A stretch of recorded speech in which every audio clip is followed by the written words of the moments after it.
right, everyone. Let's get the stream officially started.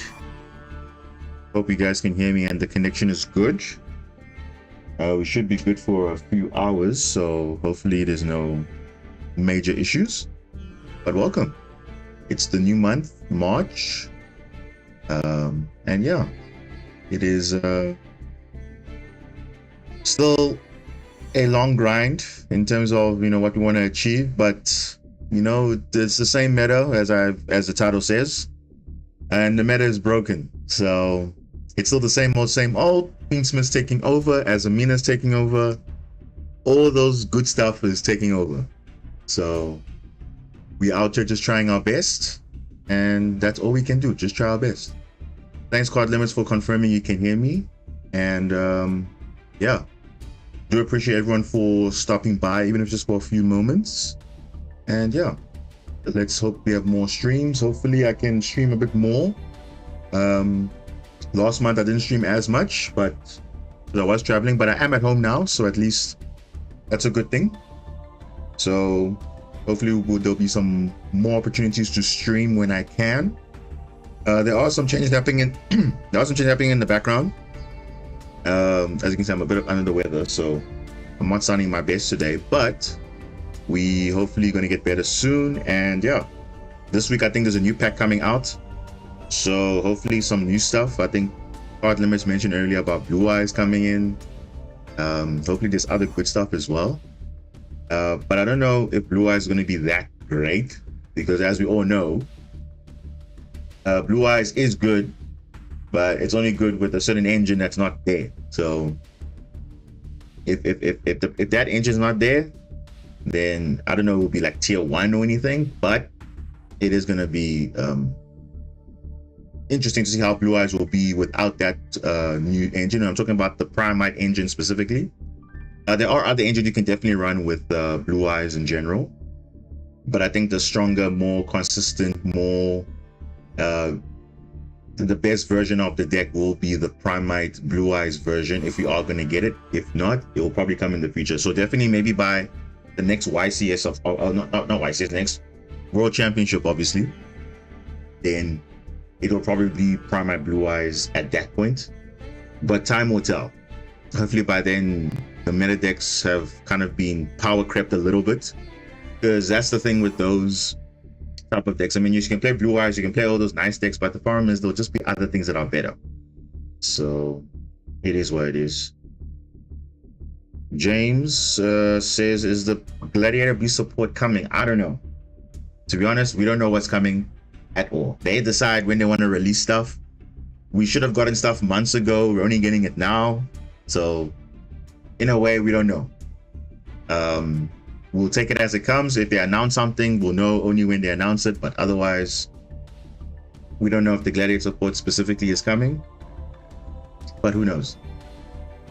We're still expecting even the water support to come. We don't know. Maybe it will come in a separate pack, because my suspicion is that obviously, based on the card pool, obviously they want to release either a new archetype or giving old archetype support. So we don't know.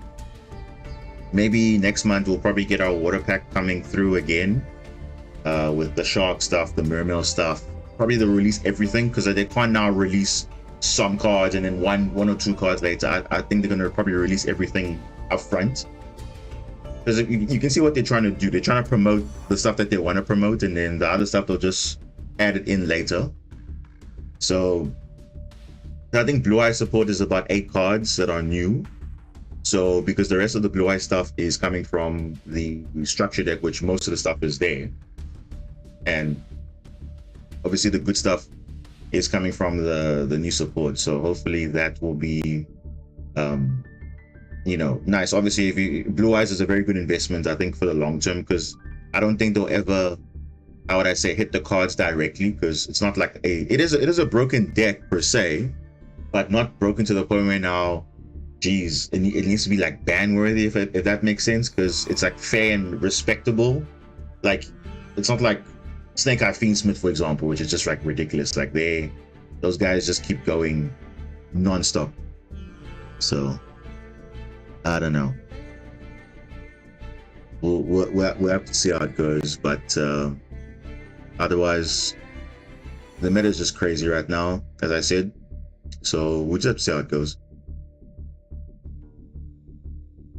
Use your code. Oh yeah, if you guys still want that those structure deck for branded, people are dropping their codes in the chat. So if you're a new or returning viewer into the game and you want to get a free structure deck, then use a code. I think my code is somewhere here. Let me just look for my code. There's definitely, yeah. Let's look at my code. So my code is, I'm gonna show it on screen now, but basically those who want to take it down. But I'm not really worried about structure decks because I mean most of the cards I already have, but obviously it's good material for, you know, UR and everything, but you know, you can do that.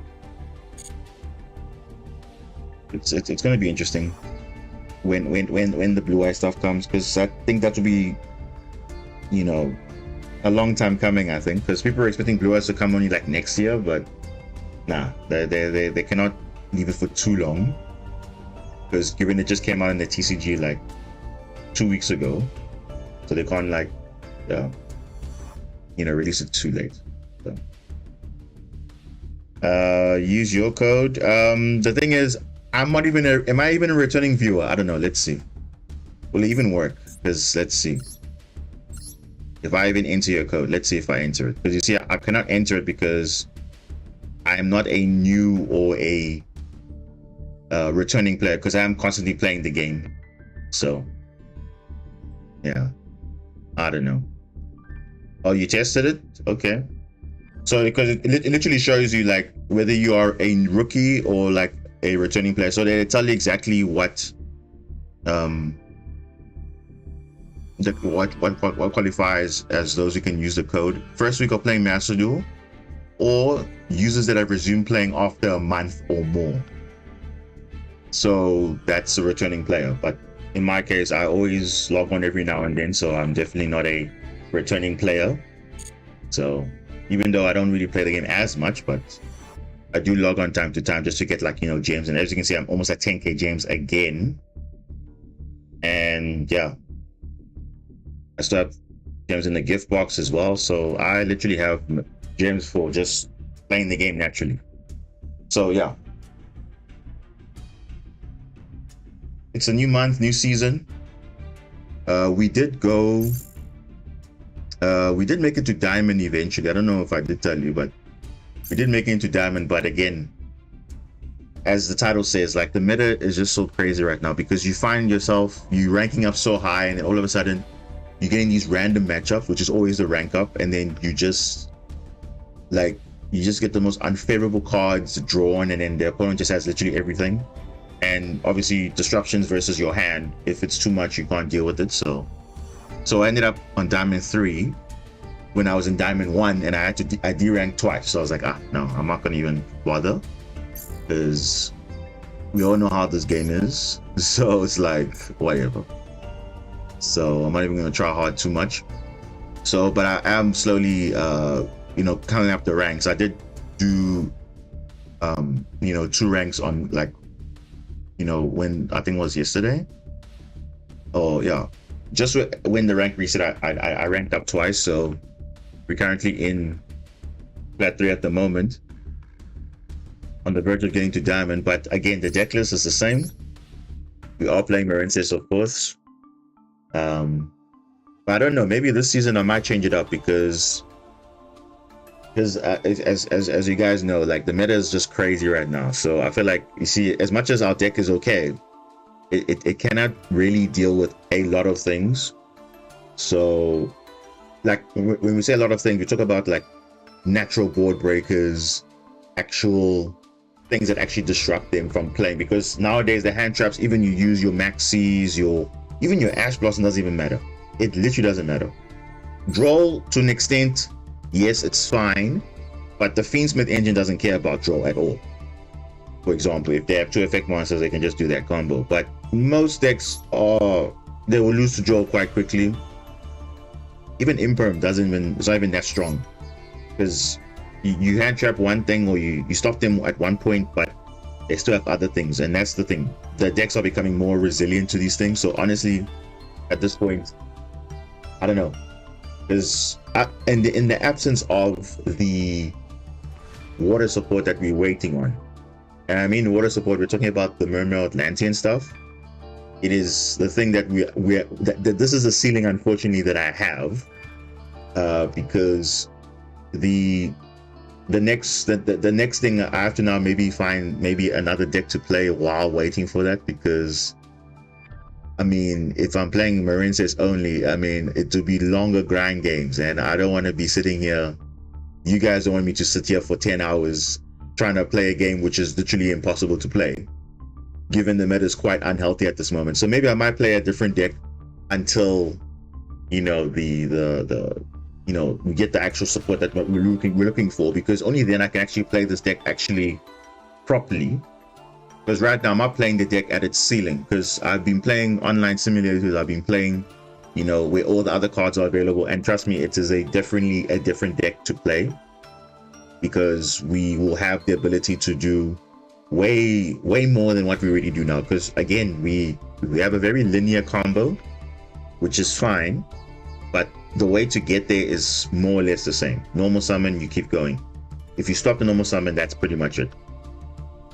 And over and above the natural board breakers and everything, what else are we doing? Not really much. And people think it's a scary deck. It's not really a scary deck. It's a fairly balanced deck. Compared to, like, you know, your Snake Eye Fiendsmith, your Duel Fiendsmith, even your White Forest Azumina. That deck is just scary. I don't know why. It's just too many things going on in that deck specifically. And I don't know. That's just how I'm feeling. I don't know how you guys also feel the same way, but unless I have, like, you know, I switch up the decks every now and then, because I mean, I can play the deck, but the thing is, some of the games are just like, okay, can I really win this? Because I'm just trying, but nothing's really happening. Because you guys have seen in the past, like, I literally can't do anything. I don't have any other choice. And you can say, oh, but then you can cut out maybe some of your engine and put more hand traps or whatever. But it's like, honestly, I've shown you guys already. Like, I've played this deck to a point where now the ceiling is there.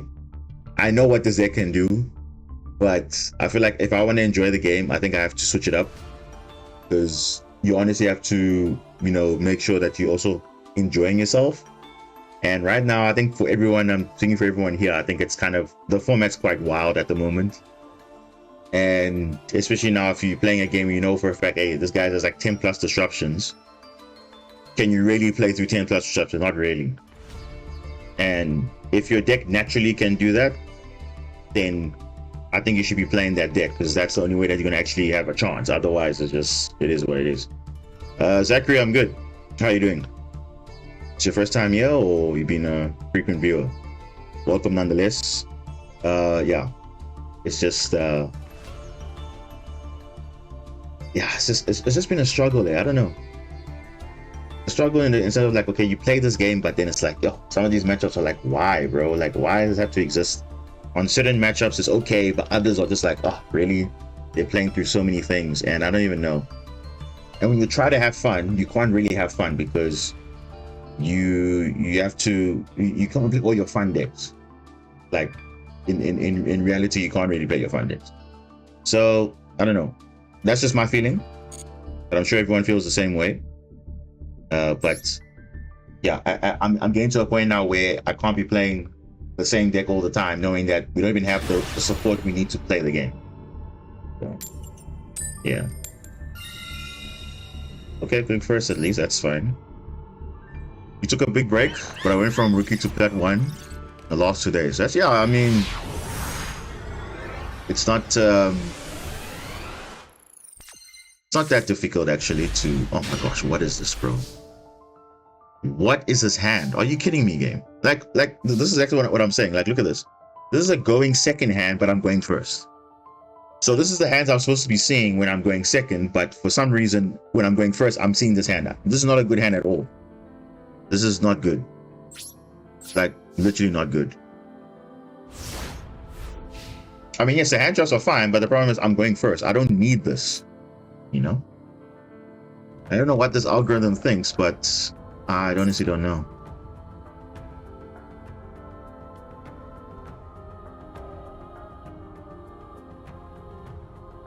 Yeah, it always happens. Yeah, true.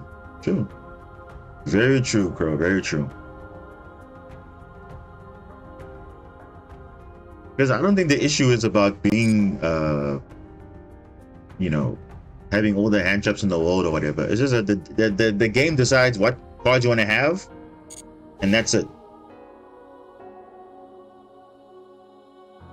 Because I'm sure now this guy's gonna have like a field day because, geez, I literally just open hand traps and that's it. Let's start with Perelia first and see what happens. You probably do nothing also. You're a 40 card believer? I mean, 40 cards is respectable. Oh, end phase. Okay, you'll just end this turn. That's interesting. And this guy's playing a 40 card deck also. Okay, this is OTK, but now the question is, does he have stuff? He probably does, right? He probably does.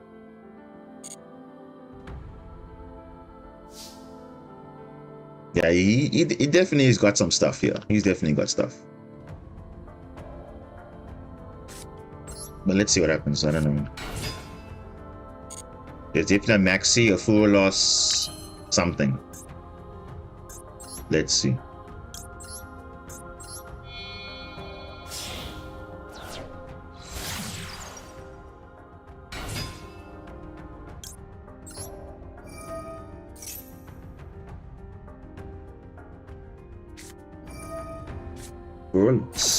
Okay. That's it. Oh, he's got other things. Okay.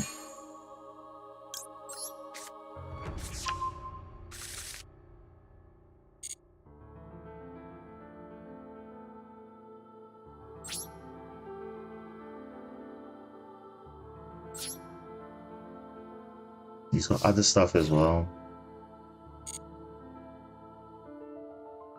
He's probably playing Tenpai, most likely. Yeah, he's probably playing Tenpai because that looks like an imperm. Because battle phase, Vela is not triggering, so he probably has an imperm there. Which, am I surprised? No, because not really. What deck would you run if not Marine says in this format? Not sure what you said.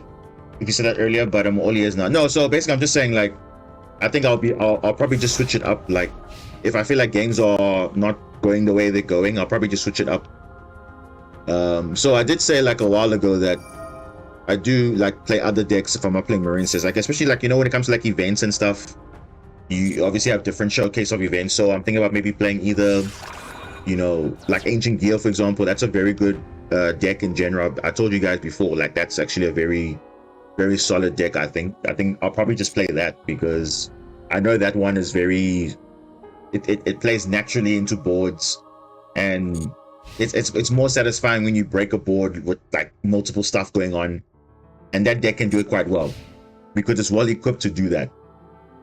I could even throw in all the good stuff. Oh, okay. This guy's playing Chandra though. So he was running Tempire. Okay, let me just throw in a Maxi there. Probably got Ash for it.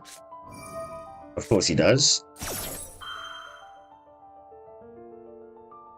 So I do have Ghost Ogre. So I don't know if that's going to be impactful, but maybe we'll see how that goes.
I'm playing Orcus Fiendsmith and I like it. Is it consistent though?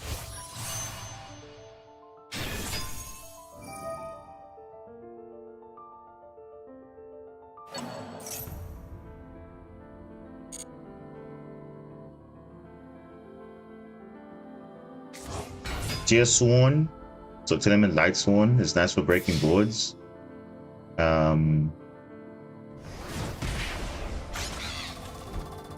That is Sky Striker deck with alternative arts, all of them. Seriously, you got all of them, Crow. I'm quite impressed actually. You got all of them.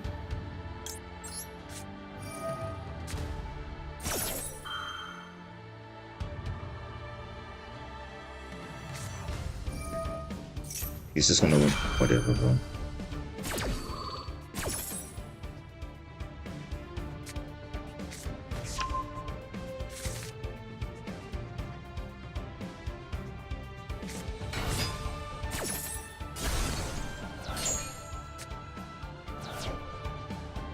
Yeah, he's won already. I mean, it's just... what can you do? He's got the one-off Chandra in his hand and all that stuff, which is just ridiculous. Like, you would think, wow, this deck is severe. No, it's like they're just getting all the exact cards they need. Super consistent, you said. Right. Well, you'll probably definitely enjoy it when the new Orcus, the Orcus support comes out. So I think that would definitely boost the deck even more if you're saying it's already consistent already. So, yeah. Now, Telement, I will say this. Telement is okay, but the problem is it's too RNG. Like, in the sense of, like, you have to mill a lot of cards just to get something. And I'm not really a person that believes in, you know, gambling in such high-stake matchup. Like, let's say it's a rank-up game or it's a long grind game or whatever. Like, you have to depend on so much milling just to get, hopefully, a chance to play the game. It's a bit risky, but... I'm also not a fan of the deck also in terms of the design, because you would think, oh, I'm stopping the fusions, but yet you have so many other plays you can do. So it's not really like what it's actually supposed to be doing, like fusing the whole time. It's doing its own thing, which is scary. Because it can make fusion, synchro, Xyz, and link plays without any restrictions attached to it. You know? I think I guess yes, it is all gas no brakes, but it's just RNG reliant. I'm not a fan of that play style. Some people are a fan of it, but I'm not a fan of it.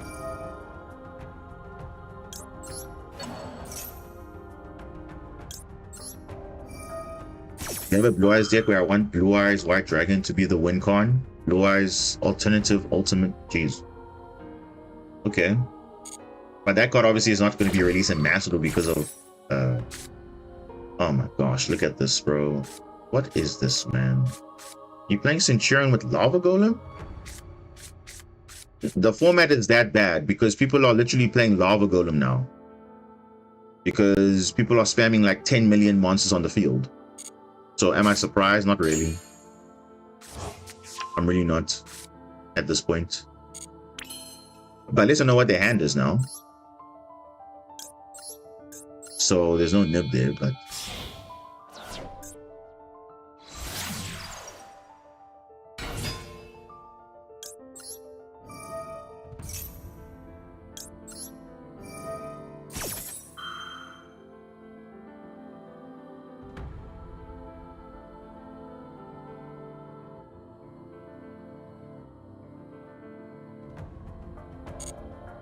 oh, no, of course not. Okay, I see. I see.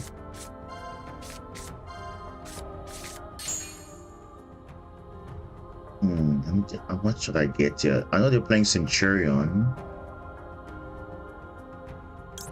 But what will be better? I think, yeah, one monster is fine.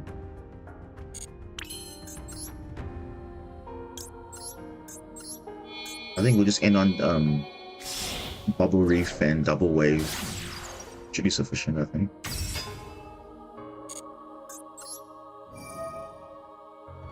I don't think they have much.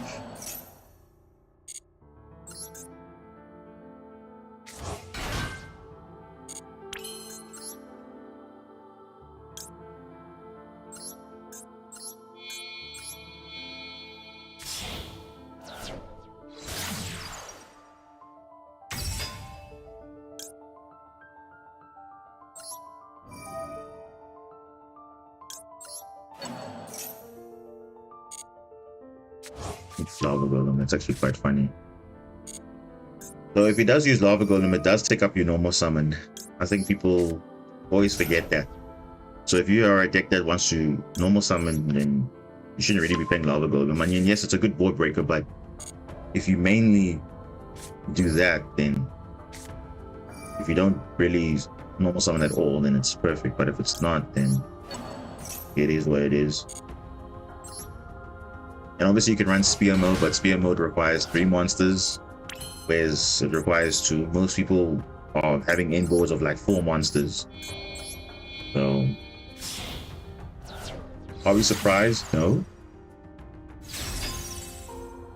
Not at all.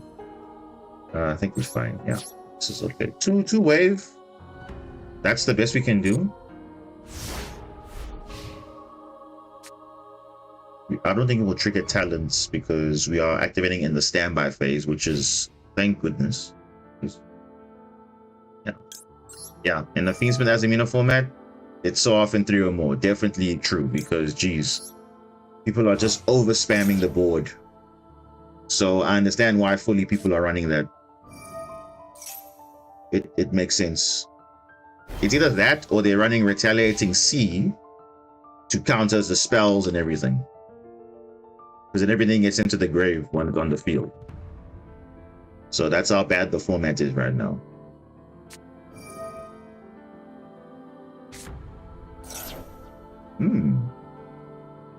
Okay. Diddy Crow. No. You see, if I Diddy Crowed early, then I'll be playing into talent. So I need to, by all means. Okay, well, he can also force the banish.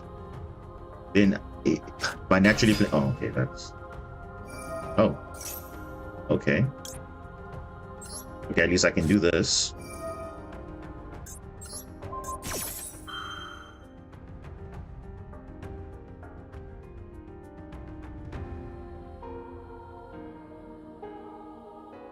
Unless he has a droplet or something, that would be like, wow.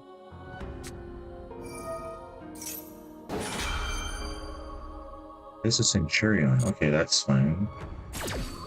So he probably drew another Centurion once, though.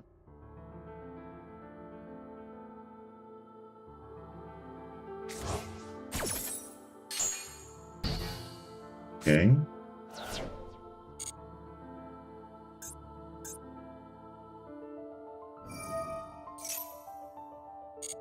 Yeah.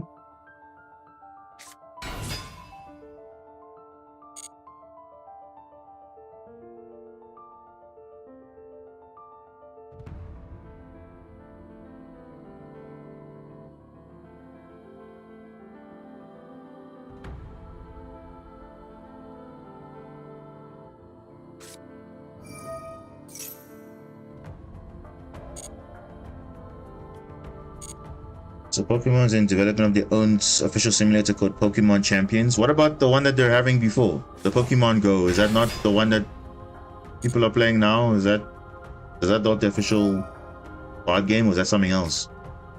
Nibiru, that's interesting. Very interesting. The Happy, okay. It's fine. If someone's not the Jamatif, I'll be fine. Do you play talents in your deck? Yes, I do. I do play talents. Yeah, I do play talents. I don't play thrust though. I was playing thrust, but then I'm definitely playing triple tactics talents, yeah. Oh, is it? Okay, I see card limits. Alright.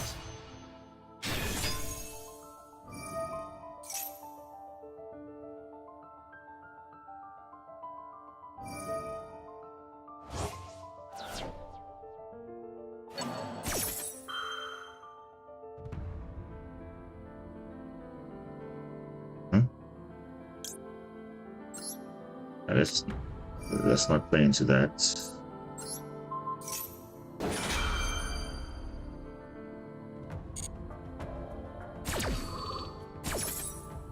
In that case, the Designator would have been as good as a set. The thing is, the problem with Crossroad Designator is that it's a one of, it's limited to 1. So I feel like it's more impactful to keep in your hand rather than set it, because if you lose to a feather duster or whatever, yes, it's you play those cards, but then why waste that on something which you could have just kept in your hand and use it for like a maxi or a Nibiru or whatever, that type of play, you know, instead of setting it, because obviously it's more impactful if you have it in your hand versus setting it. That's just how I see it. But remember, I'm only playing one-offs just to have a cross-out target available.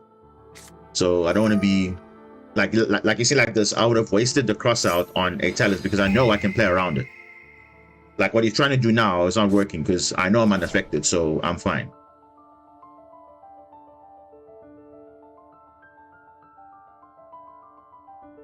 Yeah, I saw the hand, but remember, it's all about just being smart about your resources. I mean, I could have set the cross out, but then what if on the next turn, the guy has Nibiru, I don't have cross out anymore because I've used it on talents. So I'd rather just play around it. And playing around it obviously is using wave at the first opportunity, because I know I have that, I'll be unaffected. So I didn't care about it at all. I don't know. That's just my mindset. Maybe in your case you might have done something differently, but because I know crossouts at 1, I cannot afford to just use it anyhow. I have to be smart about keeping it. Oh geez, now like exhibit A, like look at this guy's trying to do. He's trying to go Typhon, all these things, but he's literally not reading at all. He's literally not reading. He's gonna try and spin back Bubble Reef, but that's not gonna work. And now he's just lost the game now because of that.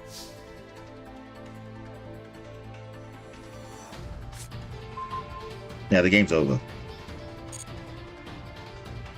The game is literally over.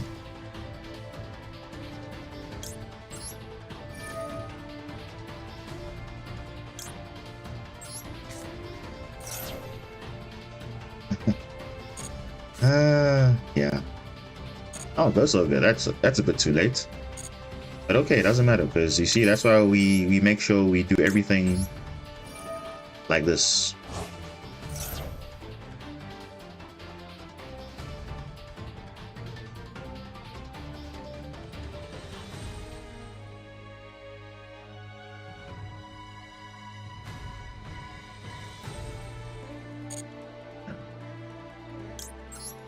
In that case, you see, that's what I'm saying, Crow. Sometimes the players you get, some of them know how to use it properly, some of them don't, because in that situation, you just have to read and know, okay, this is what the board state is. I have to do X, Y, Z.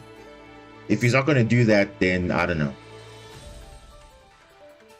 Because yeah, that's just, again, resource management. You see, that's the difference between a normal player and the skilled player is resource management. So I know resource management is keeping crossout in the hand, knowing it can be a future crossout for something else that's more relevant, like a Maxi, a Ash, Nibiru, which I am more likely to be susceptible to. But all the other things, I can be fine with that. So it's all a mindset thing. Because whatever he does now is not going to really matter at all. It's not. I mean, I can even, you see, this is now, you see Ogre like this, I can use it now because I have it.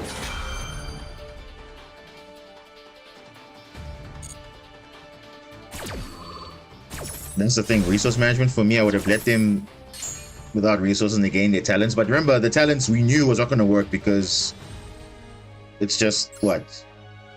Even if you drew 2, what other play could he have gone? Like, what other plays was he trying to do?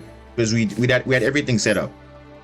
Let's assume talents went through. If you didn't take control, let's say you drew 2 cards. What 2 cards would have made a difference? Because I was still unaffected before talents was resolved. So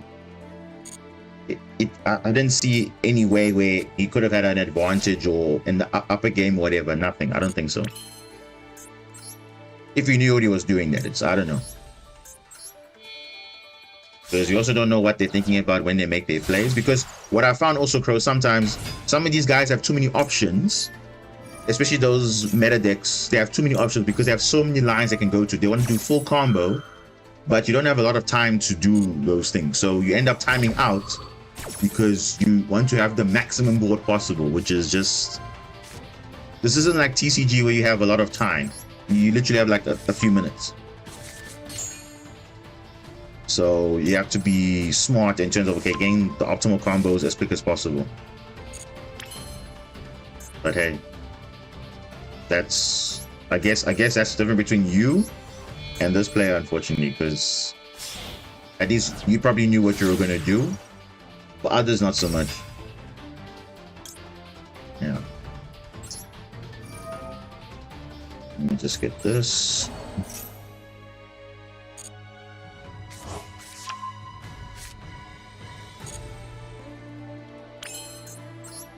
And let me get wave. So I have to use wave here because I have to negate Typhon, because otherwise the bubble reef will not activate if I wait.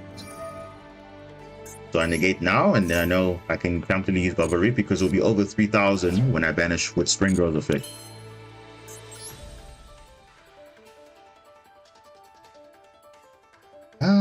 Yeah.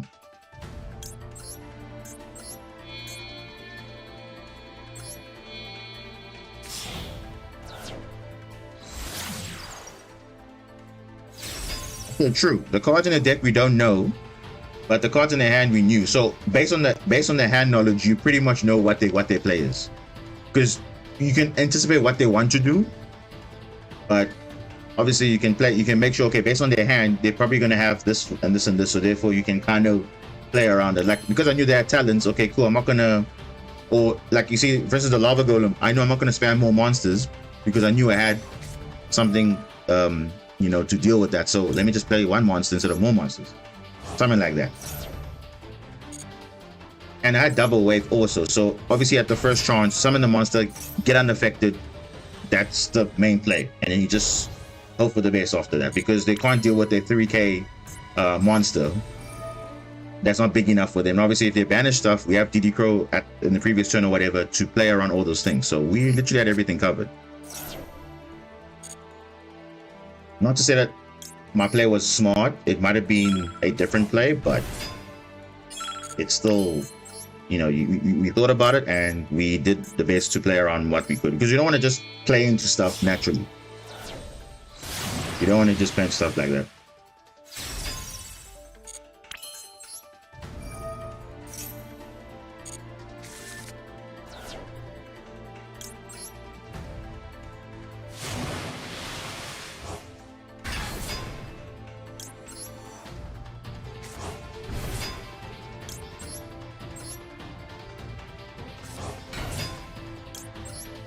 Yeah, like, why do I still have this card on the field? This card should be in the...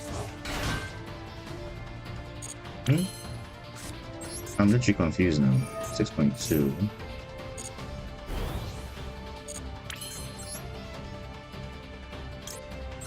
Yeah, I don't know why this is on the field. Let me put this in the grave.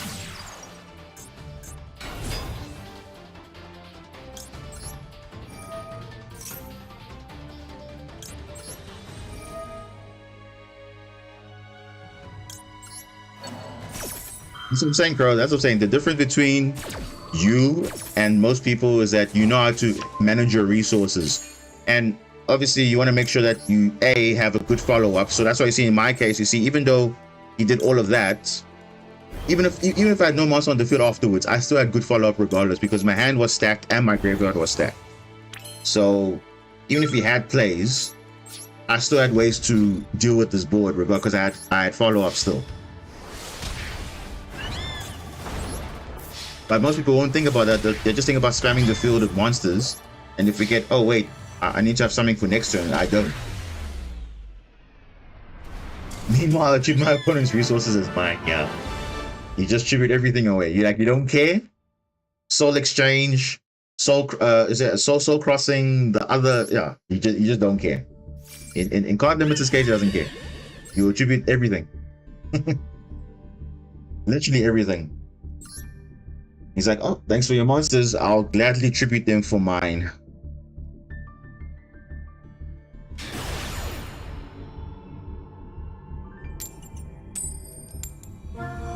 Can you show your deck list? I'll show it after this matchup. I think you missed the first part when I was showing it, but I'll definitely show it after this matchup. You're going first, so you want the flip. Okay, interesting. Okay. Okay.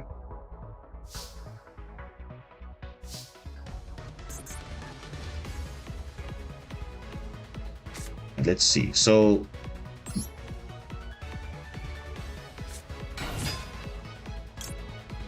is he on Tempa? Let's see. No. Oh.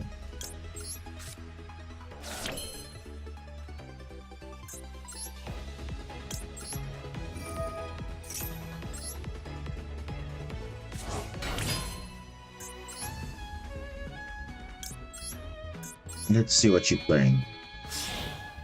Why did you make us go first? So when you won the coin flip, let's see. So we can see.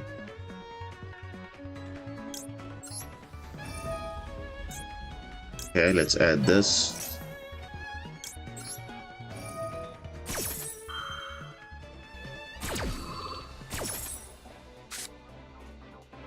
Oh, look at that. This guy's playing Lightning Storm, Sky. Yeah, he's playing full on Sky Striker, and he's literally got the perfect board breakers. He's got Lightning Storm, he's got Feather Duster, he's got Raigeki. So it's smart because he can play around, you know, obviously negating Argonaut, because if I want to go Argonaut, he can have Lightning Storm and Feather Duster. Or Raigeki is Raigeki, but hang, what can you do, right?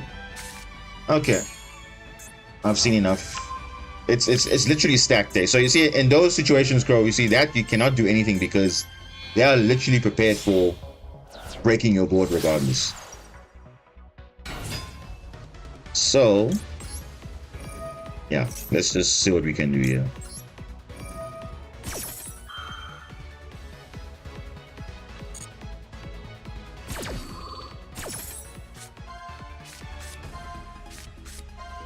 Okay. So definitely making Argonaut's not going to be a play here because he can just yeah, it's Feather Duster and Lightning Storm. So, and obviously you can just Raigeki the field. So at this point, what is really going to be impactful? Nothing really. Honestly, nothing. So I'll just have to make the next best thing, and then it's just to be, you know, securing the follow-up. That's all I can do now at this point, is just secure the follow-up. All I have is hand traps of Perilia, Ash, and Vela. That's it.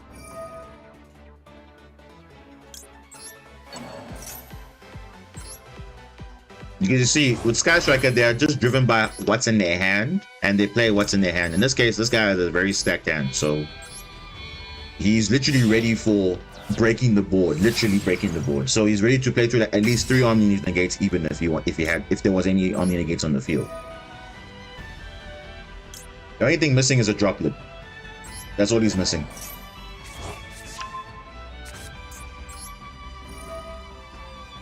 Yeah, so let me...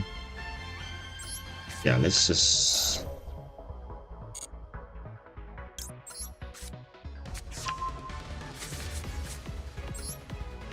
You see, even this, do I really want to...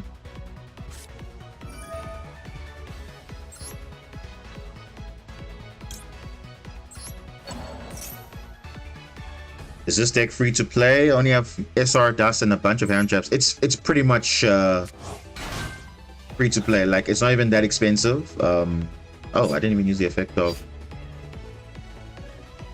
Nah, I don't want to commit too many bodies on field. It's fine, let's leave it. So you see, in this case, I'm going to do a very weird choice, and hopefully it works. I'm literally going to not have any monsters on field. Let's see what happens here. Okay, what do I want to get rid of? Let's get rid of this.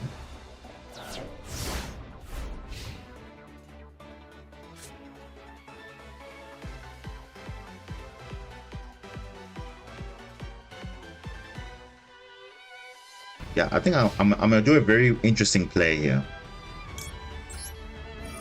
I'm actually going to, instead, because normally I would use the graveyard for this, I'm gonna do something very different here. And like I said, I'm literally just gambling it because I've seen what their hand is. I'm just going with it.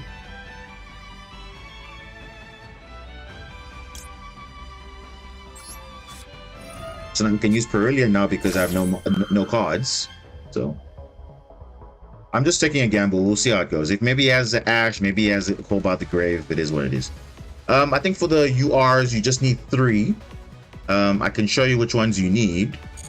So you can see this is the core of Marinces here. So you need 1 Argonaut, you need 1 Coral Triangle, and I think 1 Zelantis. But in my case, I run 2 because you just need 2, but you don't need 2. It's more of a luxury if you want to have 2. You see, I run 2 in the extra deck because A, there's cashier running around, and 2, it's very good to have 2 as a backup.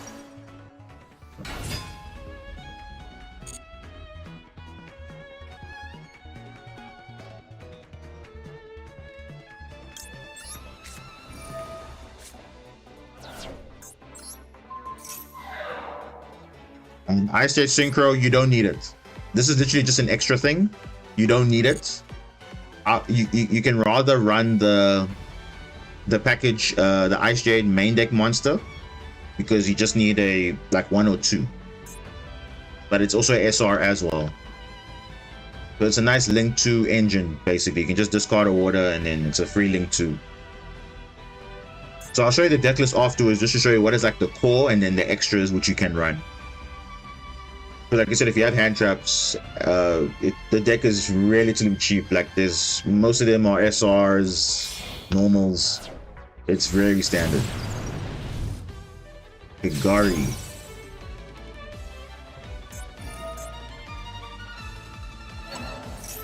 So you notice we're playing around Lightning Storm, Duster, and Raigeki. So hopefully, let's see what happens. Let's see what happens. Because the Lightning Storm Feather Duster won't do anything on my follow-up turn. Unless they have a Widow Anchor. And that's it.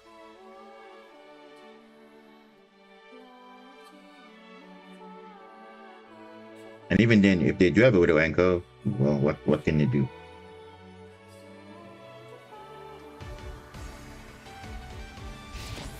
Oh, Battle Phase, okay. Do they have linkage? No. You see?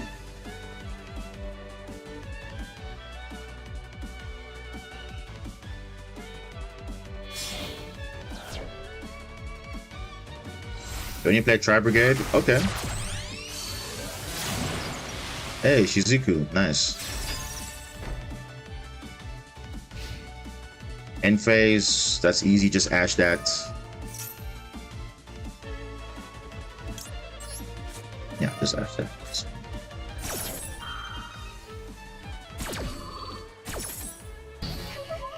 They probably drew into a Maxi or Furo loss, but even then, Maxi is only the one that's viable, so let's see. It's yours, not ideal, but okay.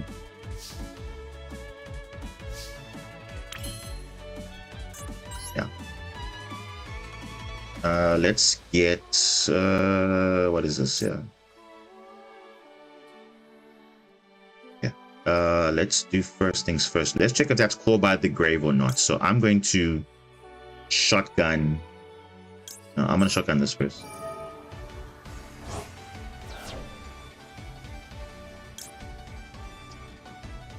Let me get this. Okay, nothing. Right, so even if this place shuts down, we still have something to do.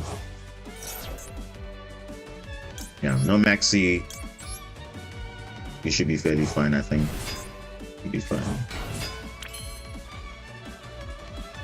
He's got no spells, and you see, that I'm saying, can you see the downplay for this guy is he was relying on me to have a monster on field and to have some sort of a board presence, but there's literally nothing. So sucks for him though. Unless it's a, let me see, what is this? Yeah, there's literally nothing.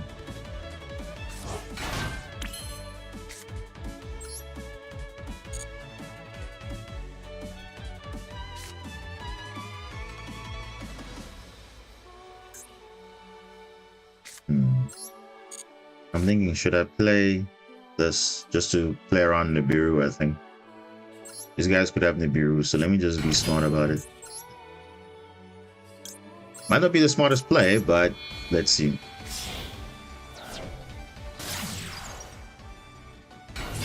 You can have an Ash, which is like whatever, but we can still make plays. Nah, I don't think he has any.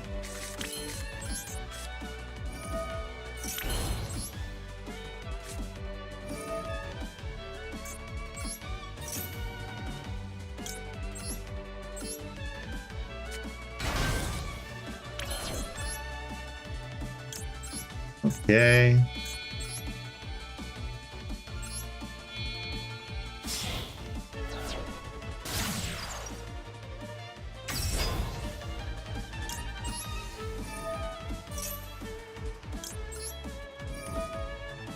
At least get this resolved.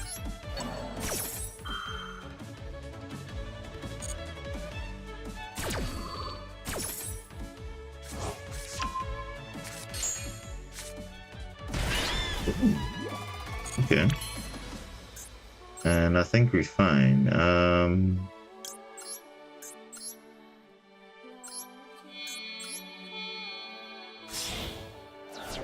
Do you have any combo guide on your channel? To be honest, I do, but it's a very outdated one. It's like almost 2 years old now, I think. Because the last time I did it was when Tilament was running around tier 0.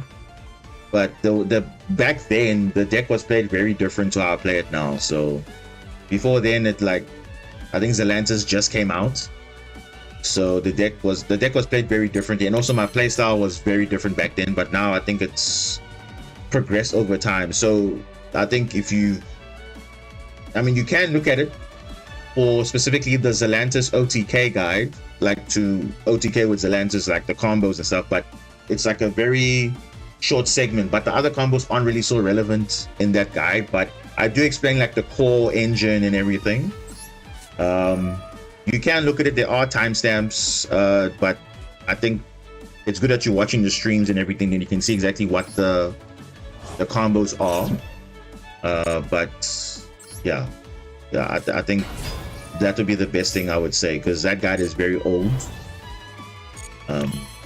I've been wanting to make an update, even especially since we got Aqua Angel, which is the new monster, which is it's Trickstar, but it's a Marine's card. That's the new update, like the new card that we got.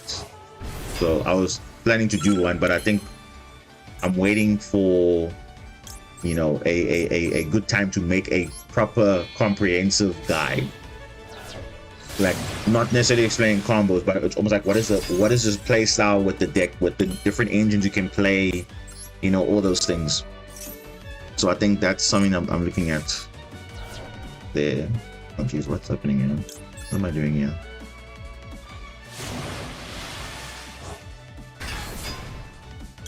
I'm just making the field more linear, I guess. Yeah.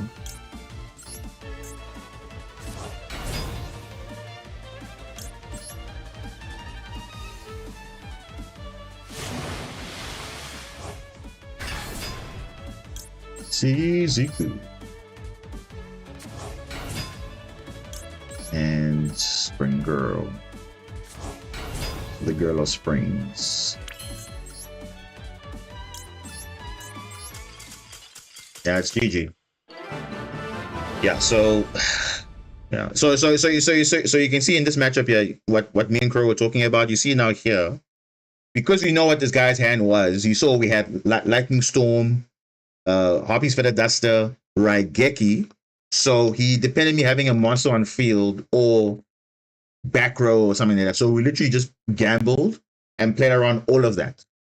So, and obviously we did have Vela and Vela, Ash, and Perulia. So that also kind of messed up his plays a little bit. And obviously then now, because remember, Skytrack is more of a reactive deck.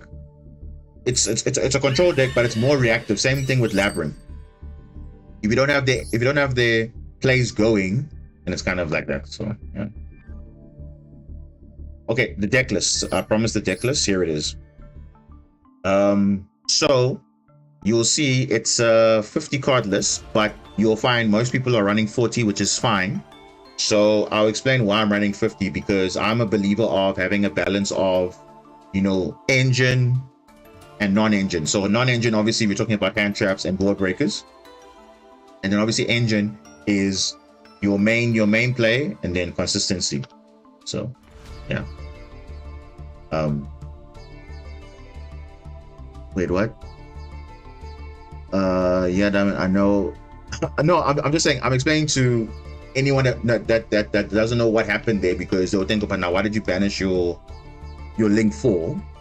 Because obviously we're just talking about now how we have to use the hand to our advantage. So I'm saying that was an example of using the hand to my advantage in that matchup there.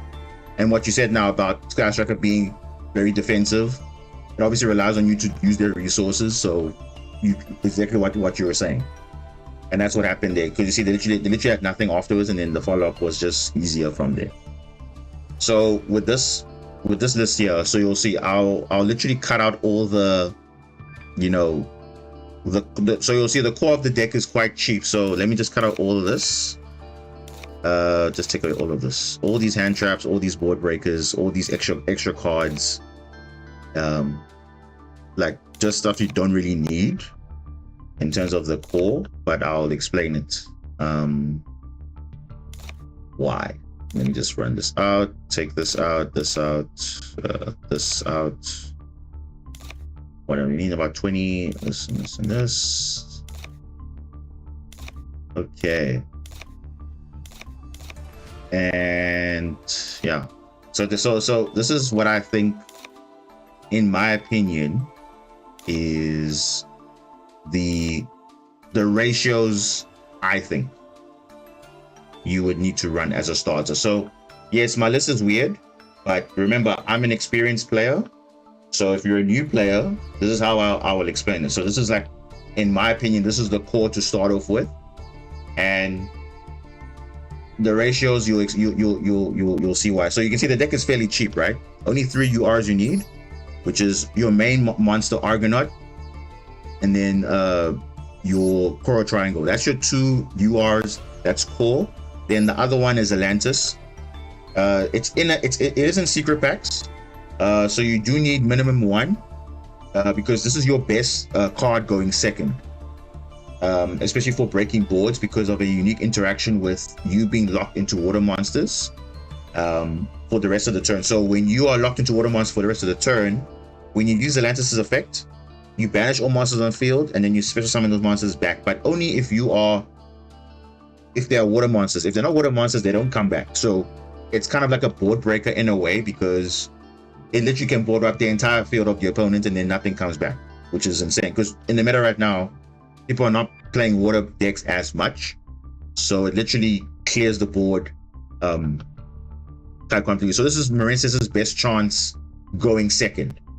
And you saw now in the previous duel, if you missed it, how Atlantis literally doesn't matter what's on the field. Obviously, if there's a water monster, you must just decide whether to keep it face down or face up. But basically, your main play is going second is to try and resolve this card, have it on field, have another body so that it can be more effective when you have the follow-up play. But other than that, your turn 1 play normally is ending on a Bubble Reef, or if you have enough extension, you can have Argonaut with Field Spell and Equips behind it. So this is kind of the main plays that you do. I mean, it's kind of like a control-ish deck, but it's not explosive. This deck is very linear in the sense that, like, your combos will normally end on the same thing, but it just depends how much extension you have. So normally there are good 1-card starters and there are bad 1-card starters. So bad is in, like, okay, it doesn't end on a Link 4. Link 4 plus Wave is your kind of ideal. And the Link 4 we're talking about is Bubble Reef, and not necessarily Argonaut, because Argonaut requires a lot of extension and also relies on the field spell being effective. But Bubble Reef is actually a very versatile card to play going first, because you obviously are going to have managing your resources better. You're going to have follow-up. So this is like your best play, having this plus Marincess Wave. Marincess Wave is your best card, you know, against the meta in general, because it's like impermanence, but it's specific to Marincess only. So it's not like something that you can cross out this or whatever. So people can understand this, but others don't. So this is like your best card in your deck, because this makes your monsters unaffected for that turn when you use it. And the nice thing about this card also is not once per turn. So you can have multiple in your hand.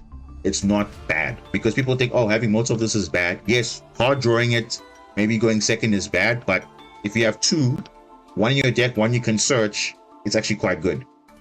So I think it does come up in some match, because obviously you need to negate as much as you can. And other than your hand traps, they cannot really deal with wave unless they understand how the deck works. But that's basically how you think about it when you're using wave, because it's not once per turn, and you can use it in your hand because you control a link 3 or higher.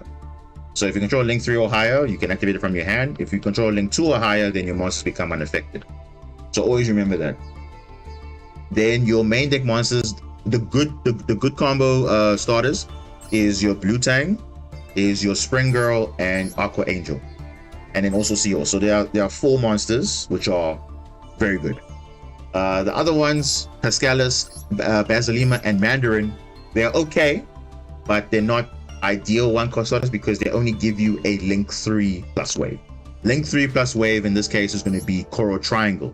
Coral Triangle will search wave, and that will be like your best turn, unless you have an extender, because all of these cards here, Mandarin, Pascalis, and Basilima, they require an extender to make it at least a link 4 plus wave. So yeah. So you usually don't make a you usually make the bubble link 4. Yes, you do. So this is the more conservative play, and when we say conservative, the one that doesn't require a lot of resources, because remember, if you make an Argonaut and you commit a lot of resources to it, just know that on your opponent's turn they could be doing things to make sure that they clear your main field, which obviously your boss monster Argonaut plus equips. So for me, when I make Argonaut, I want to make sure that, okay, A, she's unaffected, because unaffected makes her better, because she says while she's in the extra monster zone, no other monsters can be attacked except her. So she'll be quite big, I think almost 4,000 attack, which is quite nice. But with the field spell is even more broken, because if you have this on the field and it was link summoned with Crystal Heart is the link 2, then it becomes unaffected. So that's the kind of ideal you want with Argonaut, to ideally be unaffected, but it's not as consistent compared to making a Bubble Reef. Bubble Reef is more, any card can make a link 4 plus an extra. So this one can make a link 4 plus wave, this one can make link 4 plus wave, this one can make a link 4 plus wave, and this one can make a link 4 plus wave. The others need an extender. So always remember, if you have a combination of the two, you can definitely make that work. But the minimum play, you want to try and make sure, okay, do I have Coral Triangle in the graveyard, and at least have a search of wave. The reason why I want to prioritize this is because this card is actually the best card in your deck, arguably, because in terms of searching your trap, which is very good, because remember, you can search any Marincess trap. There are other traps available, but you'll see the trap lineup isn't that so good in the current meta right now, because they're very slow paced. You see, the meta right now is very fast, so you don't want to have cards which are very slow and are dependent on your opponent doing something and all that stuff. So you rather want to go for something that's more powerful. In this case, Marincess Wave is your more powerful card, so that is your best searcher. Then on top of that, Coral Triangle is very good, because while in the graveyard, if your opponent controls a monster and you don't control anything, so the ideal setup is turn 1 you make link 4, Bubble Reef is there for a turn, you basically you control the field, you have hand traps also, they don't have any other plays, they have a monster on their field, then now it's your turn, you use Bubble Reef's effect, you can normally get it off the field, then your monster zone is empty. So then what do? You can banish this card from your grave, special summon water link monsters from your graveyard whose combined link rating equals exactly 3. So what does that mean? If you have on your turn 1. Remember, you would have made Link 1, Blue Slug, Link 2, Sea Angel, Link 2, Korean Enemy. These are cards in your graveyard. So you can special summon any number of Link monsters that equal 3. So it's a combination. So it can be a Link 3, like Marble Drop. It can be a Link 2 plus a Link 1 that also equals 3. It could even be 3 Link 1s, but obviously you don't have any other Link 1s than 2. So we only have 2 Link 1s. But if there was a third Link 1, which is a different name, then you could do that. But that's normally the play. You go with Korean Enemy and another Link 1, or if you have Marble Rock in the grave, it's a straight Link 3. And notice, it is any Link monster. So it doesn't necessarily be Marincess Link monsters. It can be any Water Link monsters. So when the new Mermail support comes out, which is later on, there will be other targets you can use. It can be a Bislacia, it can be even the Mermail King Neptibus, it can be so many things. It's going to be crazy. And the effects are not negated. Literally, the effects are not negated. The effects are fully there. So it's a very powerful card for the follow-up turn. Doesn't negate the effects. The only thing that it locks you into is special summoning monsters for the rest of the turn except water monsters. Because it tells you here, you can only use the effect of Coral Triangle once per turn, but you cannot special summon monsters the turn you activate either of this card's effects. So the only downside is with this card is that it locks you out for the entire turn. So if you summon a non-water, you cannot use any of the effects, unfortunately. So it basically means you are waterlocked completely. Unless you are willing to give up the ability to search Marincess Wave or reviving monsters from the graveyard. So you must just always use that as a consideration if you're going to do that. Then other than that, you're pretty much good to go. Are you going to change the deck completely, Diamond, when the Atlanteans come through? Yes, it's going to change a lot. The deck will change definitely, and I think that will be a new different style of play. Where even to the point where Argonaut won't be frequently summoned depending on the hand that we have. But I think we'll have a lot more gas if that makes sense. Because basically what the Mermail Atlantean engine is like for us would be almost the equivalent of what Fiendsmith is for other people. It splashes nicely, it breaks boards, it plays through stuff. It actually spams the field with monsters. And what's the thing that Marincess lacks is spamming the field with monsters. At least Mermail Atlanteans gives us that ability to spam monsters on the field and do link climbing, making OTKs a lot easier and also breaking boards a lot easier because, of course, the more material you have, the easier you can do to link climb. So that's what basically that will be the equivalent of us having our Fiendsmith engine basically for water monsters, that is. So any water deck can benefit from it, but it will definitely boost Marincess a lot because it does bridge at some point from getting from Mermail engine to Marincess engine. It can't do the other way around, but you can definitely play around that. Mustafa says, can I play S-Force Marincess? You can, but remember guys, like I explained now with Coral Triangle, if you're going to run Coral Triangle in your deck and you want to have the ability to search Marincess Wave, just note that the moment you summon a non-water monster, you cannot search Wave, you cannot activate the effect to summon from grave. So just be noting that because you are basically locked for the entire turn unless you are willing to sacrifice not using this card's effects at all. You can still summon this card, but you cannot use its effect. It's a similar effect to the Transcode Talker for Cybers. You cannot use the effect of Transcode Talker if you have not if you summon a non-Cybers, basically. So it's exactly the same thing, except now it's water lock instead of a type lock. So that's it.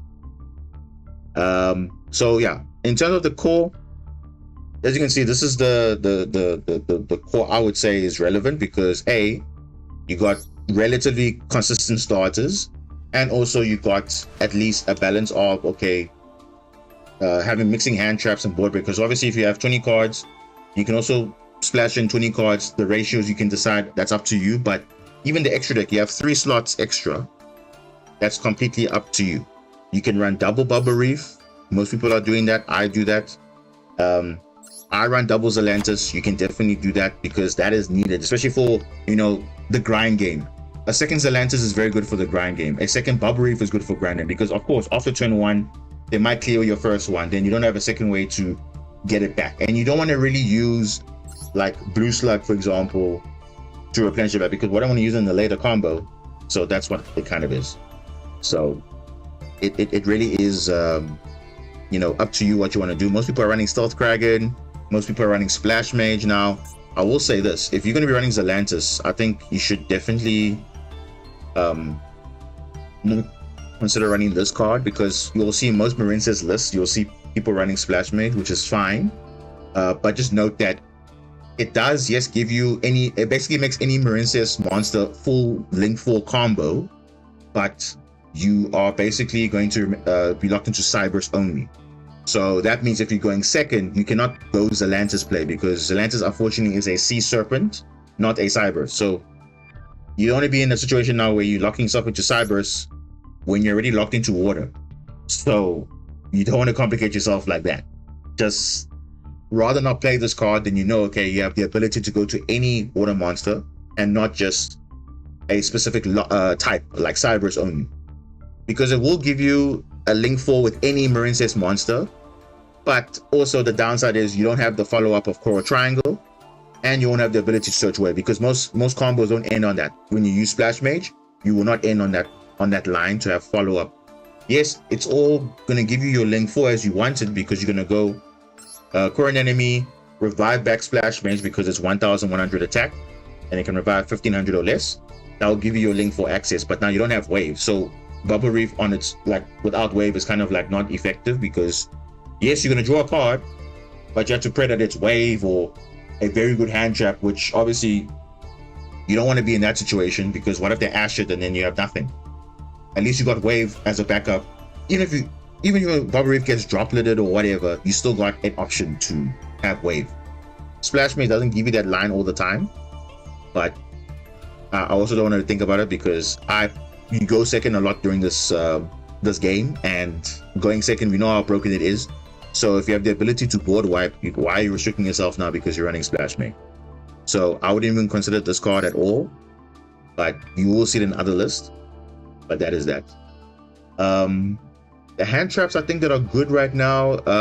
You see, that depends on you. So I'm not sure how hand traps you do have, but let's just run through them quickly. So obviously DD Crow is a very versatile option because it's like Bestials. Because remember, you can play Bestials if you want to, but again, just note that if you summon Bestials on your turn, you are locked into using Coral Triangle's effect. But on your opponent's turn, you can use Bestials. That's fine. But again, I don't want to feel like I'm conflicted now with my own deck. So I rather not play Bestials, rather play DD Crow because at least that's will target any card. So you're not having the restrictions like Bestials or whatever. You can play literally anything. Vela is definitely good this format. Definitely good. So if you have Vela, definitely run that. Duel, you'll see it's coming up in popularity again. Because decks are adding so many cards from their hand these days. So you want to get them at a point where now it's difficult for them to add further, so they rely on their hand to just play through. So I only play it as a one-off, but it is very good. In the meta right now. Obviously Maxi, you got to run Maxi, right? I mean, it got semi-limited for a reason. So it's that powerful. So I'm not even going to talk about Maxi. You know about Maxi. Ghost Ogre is a very good card, though. Very, very good card. I think if it's one card between Ghost Ogre, Ghost Bell, and Ghost Morina, I think Ghost Ogre is a very good shout because continuous spells, field spells, when they activate the effects on the field, it's very powerful, and even monsters as well. So I think it's a very good card to run if you have Ghost Ogre. If not, I would say Ghost Bell is a second best option there. But I have seen people run Ghost Morina as well.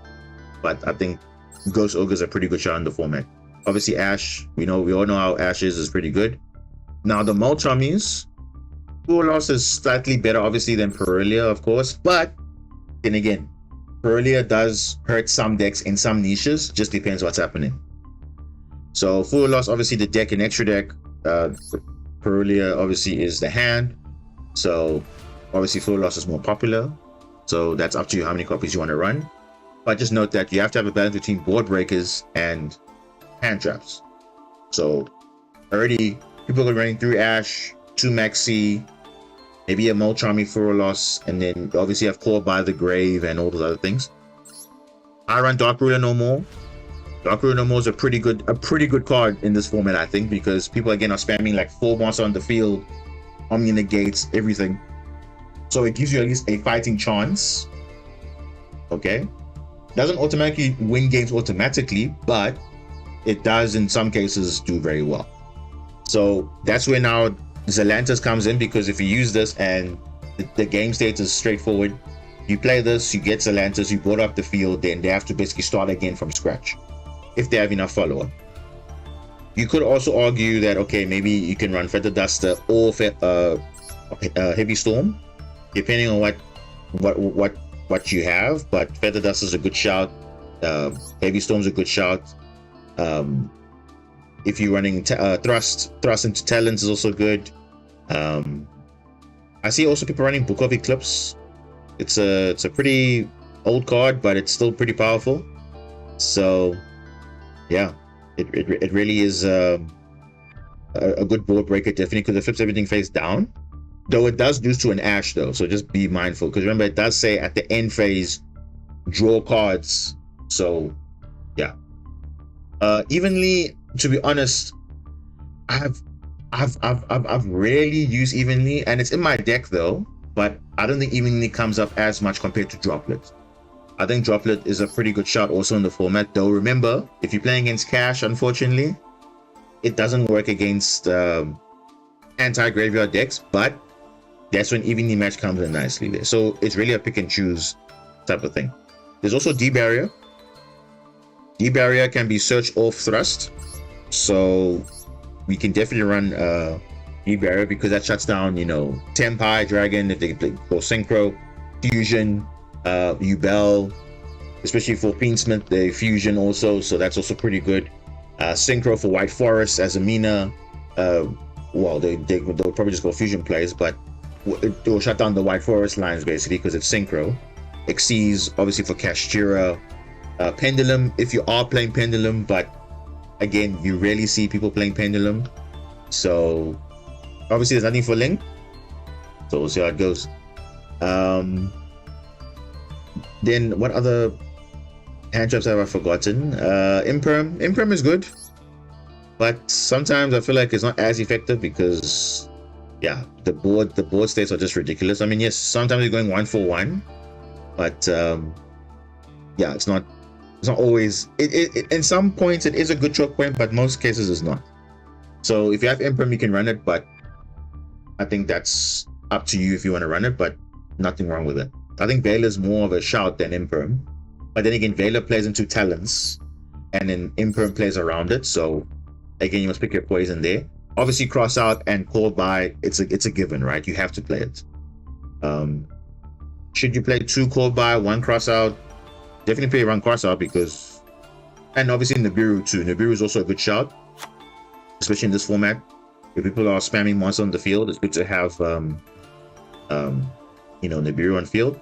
Kaiju, yes, 100% yes. Kaiju is needed because there are times where you might clear a board, but then you're like, Ish, I don't have this one monster that I can deal with. Let me just deal with it. That's where the Kaiju comes in. How do you search the Kaiju? With Small World. Small World searches your Kaiju. But the only main thing with Small World is you have to have the valid target. You have to reveal a monster in your hand with the same attribute or level with the deck, and then add a monster with the one that you revealed. It's very complicated. Maybe I have to do another separate video for Small World, but I know the targets that I run, and I basically every time search Kaiju. Either hard draw it or I can search it.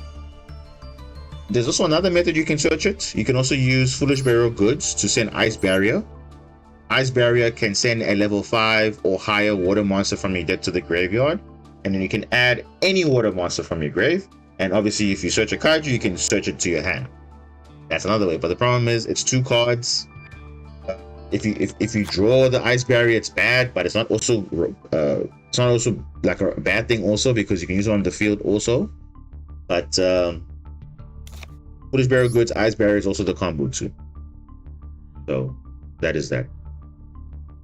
So you can go and look at different lists, but again, my lists are very different to what everyone's playing, because again, my play style is very different to what others are doing. Because I like, for example, I'm running the Ice Jade Synchro stuff. I'm doing a mix of everything.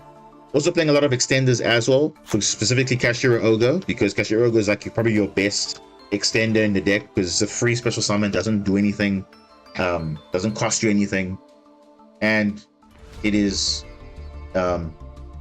it searches a trap, which may or may not be relevant, but it does have synergy with the Link 4, the Bubble Reef, because if you have this and you have the trap set up, you can revive it every turn, banish it, bring it back, banish it, bring it back. So it's literally you're plussing all the time. So yeah. I don't know what else. In terms of, like I said, in terms of combos, I think you have to watch the streams, or you can look at also the past streams as well and see how I play. But the play style is pretty much the same. You end on turn 1, either Link 4, Bubble Reef, or if you have enough extension and you have hand knowledge, because this card here, the Trickster Archangel, reveals your hand to your opponent's hand, so you can see what they're playing, because maybe in that specific matchup you can play around certain things. Maybe Argonaut in that matchup is better, or in some cases Bubble Reef is better. So it just depends what the opponent has in their hand. Then you can kind of make a read in terms of what is it. You can also read it up in the bureau, maybe play around it, do all those things, or like you saw in the Sky Striker game, all those board breakers. So we just literally played around that completely, and obviously they couldn't do anything after that, because they're expecting us to have something on the field for you to get their engine going, but they had nothing.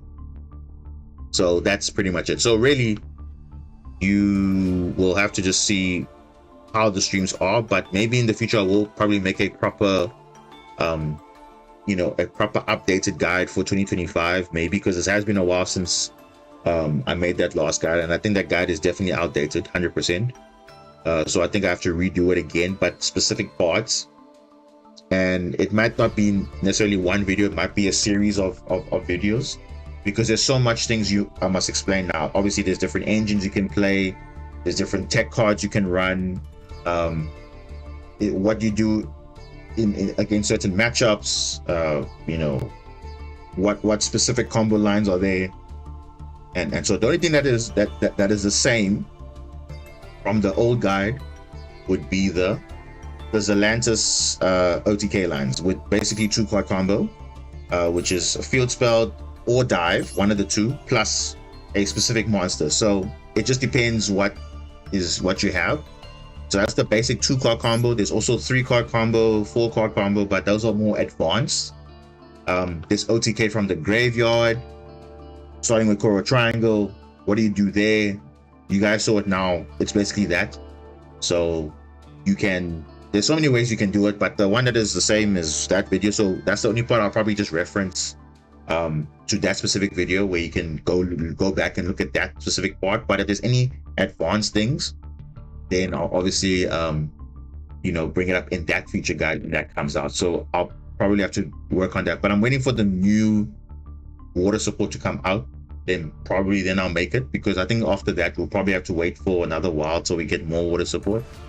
But I think it'll be very interesting to see what happens when that time comes. But for now, that's the best thing I can say. And then also one thing with this card here, also, it's a Trickstar in name, so it means that you could, and remember it's optional, you could run another UR in the deck, which is Light Stage. So that will make it basically 4 URs as the core. Okay, because remember I said the 3 URs is Argonaut, Zelantis, and Coral Triangle. You could make the 4th one as part of your core engine is Trickstar Light Stage. Now, for me personally, I will play Light Stage because people will be running 3 Trickstar Aqua Angel.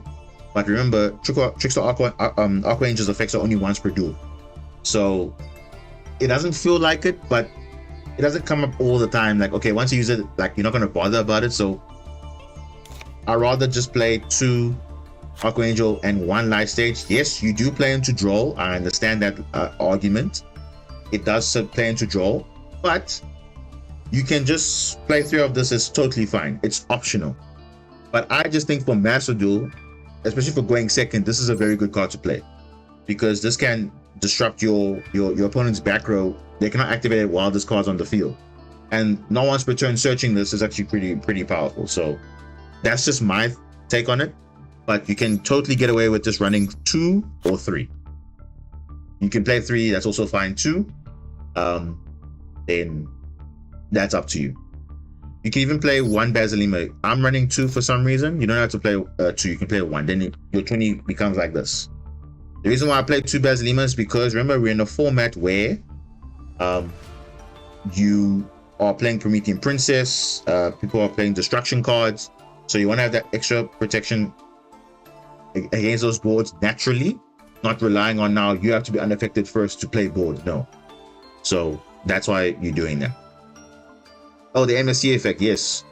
So that's why I like this card a lot, because there are situations where you can just shut down the opponent's Imperm, Call by the Grave before start making your play, so you know everything is safe. So that's what I like about this card. Going second, and it's a very versatile card, so I like it. But again, it's a UR. If you don't have UR, it's okay. You can definitely get away with 3 Archangel. It's more than fine. It's an SR, so why not? Obviously, you have to pick and choose between an SR and a UR. You would definitely pick SR. So that is that. But even then, if you're playing Marincess, it's like the cheapest deck you can build, and it's pretty much full power, I would say, like in terms of power level. And even the Atlantean stuff. I mean, if we just have to look at the, you know, what are the cards that we are waiting on? Am I spelling it right? Atlantean. Yes, Atlantean. Even the Atlantean support is also going to be, I think it might be expensive, but even right now, I mean, look, the Neptibus is a UR. The Dragoons is a SR. The Infantry only need 1. You only need that. And then that's it. This is all you need from the Atlantean stuff right now at the moment. Probably the other stuff, the Shadow Squad might be a UR. The Mermal King Neptibus might be a UR. The new Poseidra, which is a better version of this, will be probably SR or UR. We'll see. But it's going to be a very good deck. I definitely believe it's going to be a very powerful deck. Pure Atlantean is going to be powerful. But I think with Marincess, it will be a very good engine, because it's basically 2 decks in 1. Because remember now, at the moment, we're not really playing multiple decks in 1. We're playing just 1 deck, but with multiple extenders. But with Mermaid Atlantean coming into the mix, it's literally going to feel like 2 different decks, because you think, okay, I'm shutting down the Atlantean line, but then I have Marincess after that. Or if I have Marincess lines, and let's say, for example, I'm under draw. Normally, Marincess sucks under draw, but for Mermaid Atlantean, they don't care about draw, because they have a backup plan. You know, they have, you know, so many options. Even if looking at the Mermaid stuff as well, they have, you know, so many other options. Like you see, Abyss Lacia, they can literally play that naturally. They have, you know, Abyss Teus. They have, you know, they have so many other cards you can run. You know, so through draw you can play through stuff. Through all those things you can play through. Not even an issue.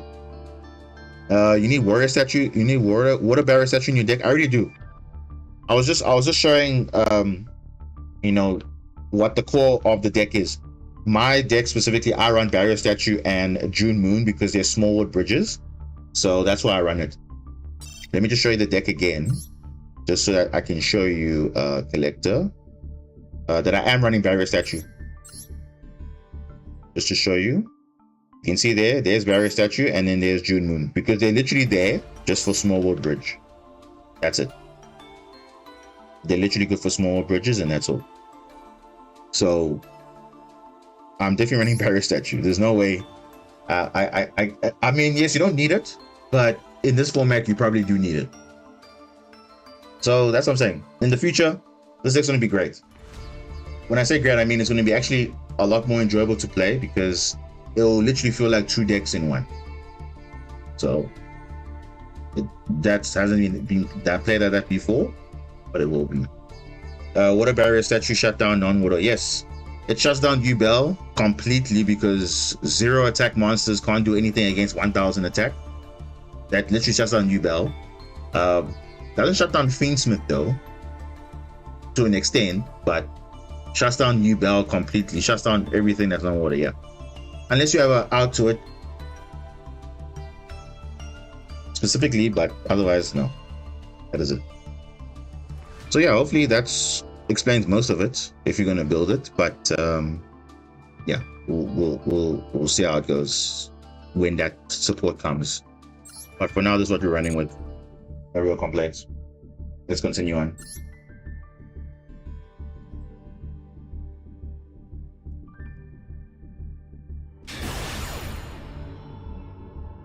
Crow, I know you asked how does the stuff bridge between the two decks.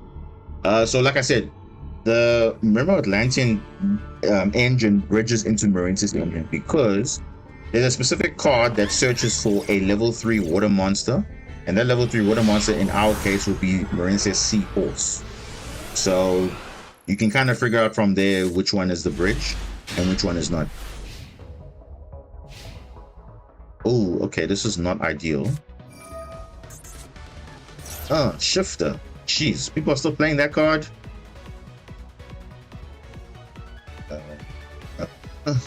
Yeah. All right.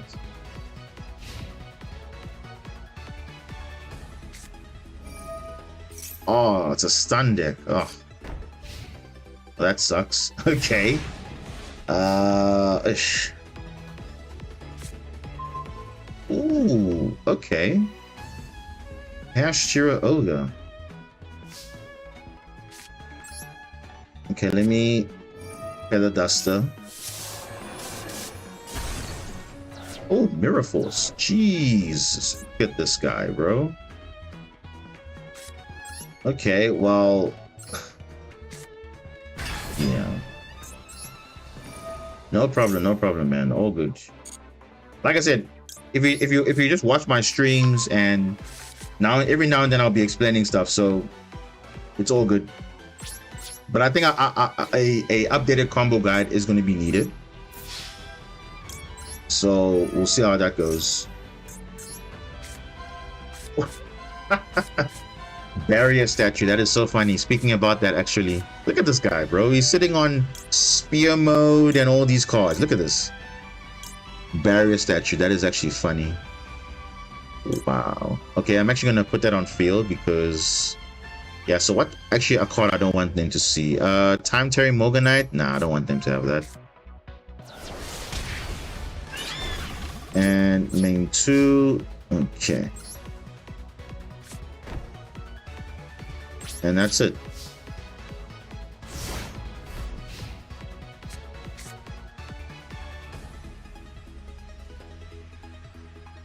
I still don't know what this deck is. Reveal. Yeah, same. I don't know what they are.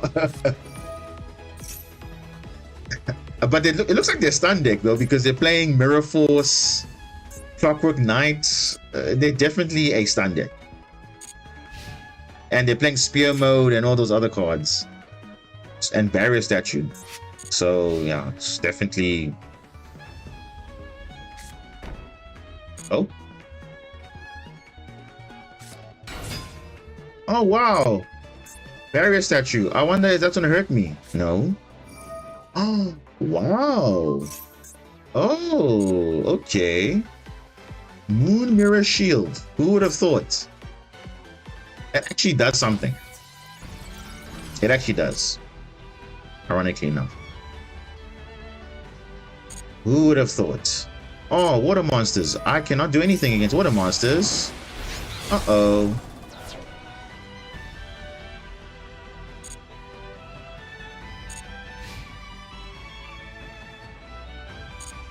Mangle Jr. Hello. Hope you're doing good. Ooh, Ghost Ogre. Okay, that's not ideal, but...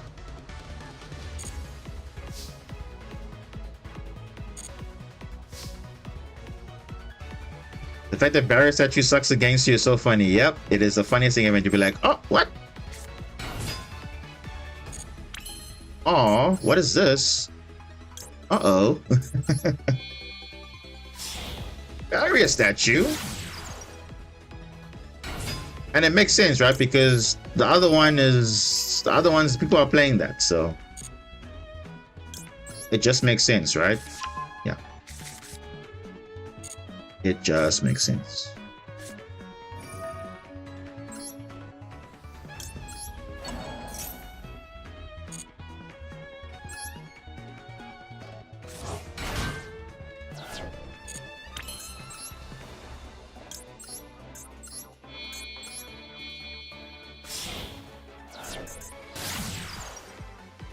So like I said, this is the worst starter because you can see I only have Basilima because it's the worst starter.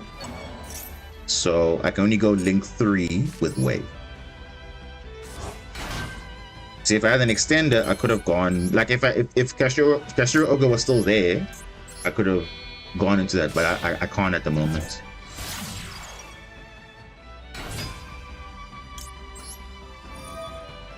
So this is the lines you do when you don't have a good starter.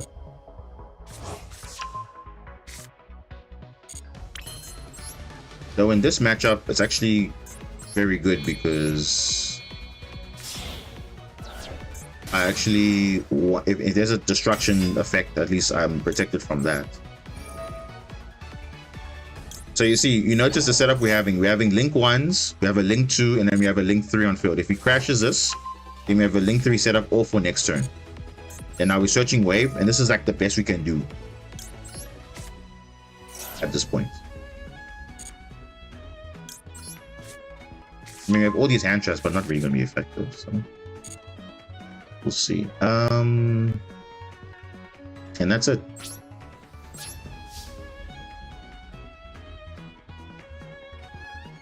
Mango Jr., how's everyone doing? We're doing good. We're doing good. You have a cool replay to show with Speedroids. Are you playing Speedroids or against it?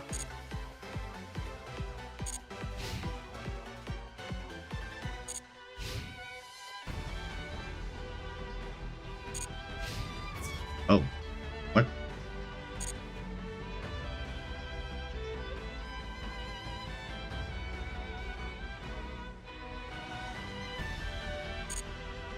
Oh, playing it, okay. Ooh, all right.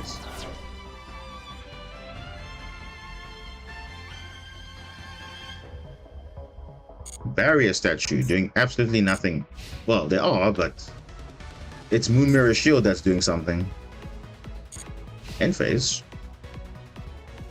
Well, here's the funny thing. I can actually take control of the barrier statue actually and use it for my own things if I wanted to. Oh, cross out. That's actually pretty good. That's probably a Maxi or Nibiru or something like that. It's definitely a hand trap because why are they not setting anything? So now you see, now I have the full setup for the follow-up play. So let's do that. Yeah. Okay.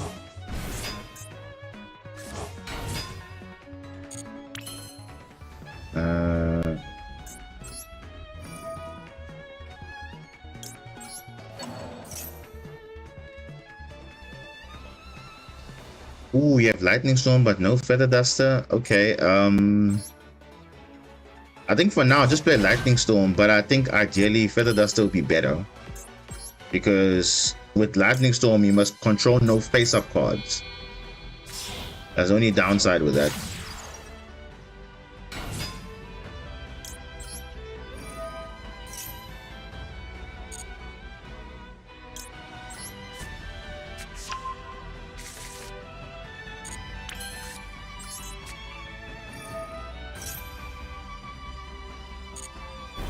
Okay.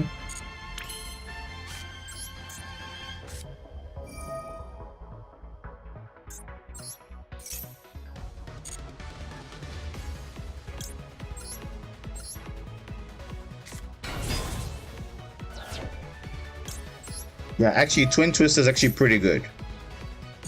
Also works against continuous spells and traps. Also, Twin Twist is actually much better But again, Twin Twister, you have to discard a card. So if you're willing to do that, then it's perfectly fine also too. There's nothing wrong with that.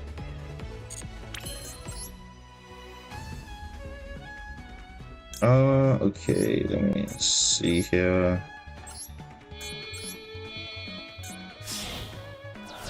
So you notice here, this is a combo I'm doing with when you have Koro Triangle with all that follow up in the grave. This is the combo line you have to do.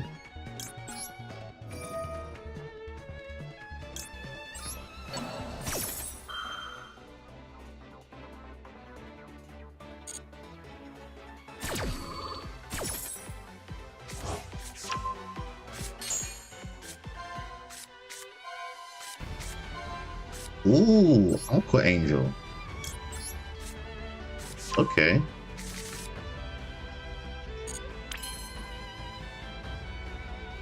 What does the Link 3 boy do? They're not boys, they're all girls actually. They're all girls actually.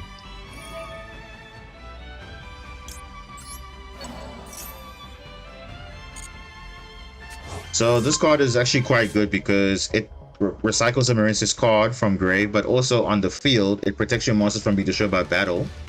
And also you take no damage if you discard a water.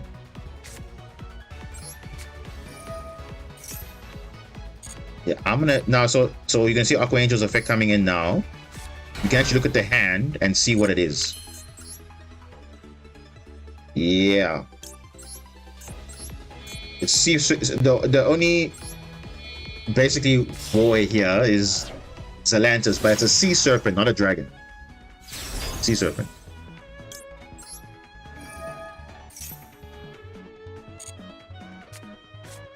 Oh, look at that. You see Mirror Force and a Winged Dragon of Raw Spear mode. No one cares about this. So we are totally fine. So we're obviously going to play around the Mirror Force. That's obvious. Yeah, this is straightforward. This will be straightforward, this matchup. So Mirror Force, remember, on attack declaration. But then again, we also have Marine's Wave to be unaffected from that, but we don't need it. So it's literally all the same thing. Just got this. Because right now we're getting maximum damage on field. That is that. So now we're gonna go Zelantis.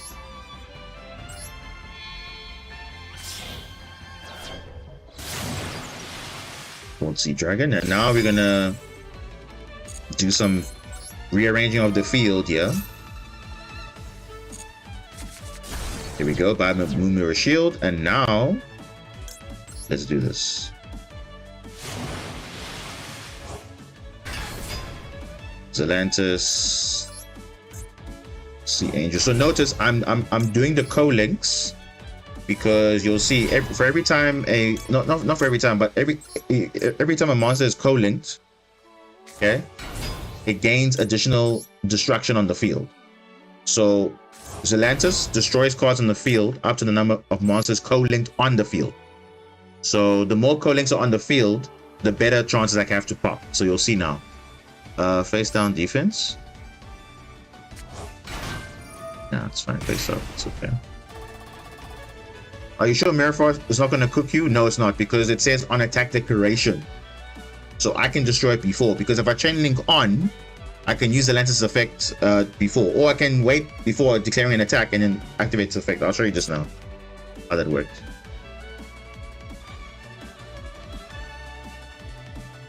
There's no Nibiru threat, so we don't have to worry about that. And Spear mode doesn't work on my turn, only works on their turn. They're just putting back Moon Mirror Shield on the top of the deck or at the bottom of the deck. It doesn't really matter where they put it.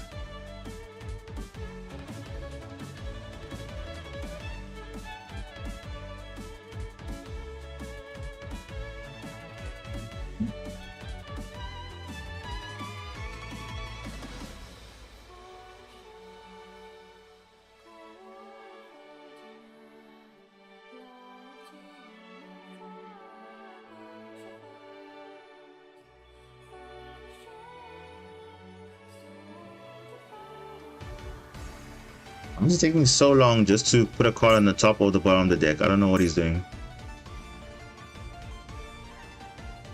Or does he realize the game is over? Because right now already we have 9,000 damage. We are calling to 2 monsters. So we can pop 2. And that should be it.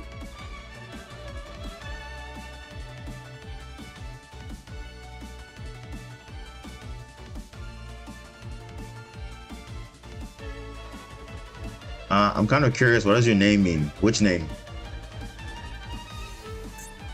My username over here, PJ Styles or Diamond Boss? Which one?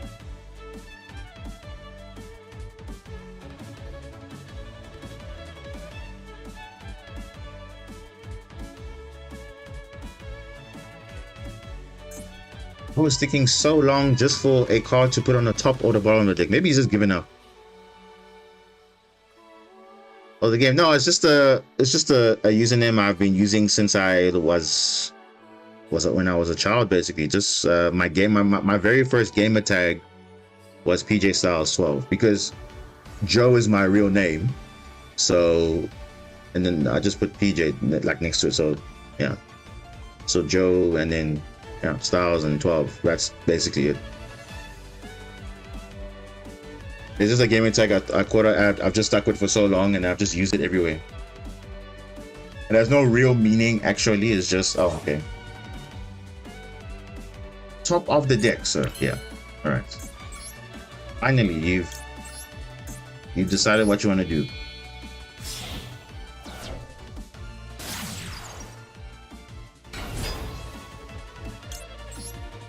It's very nostalgic, yeah. So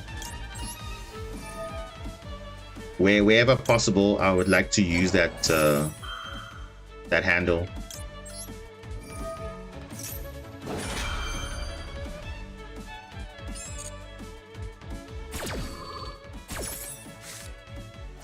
Ooh, okay.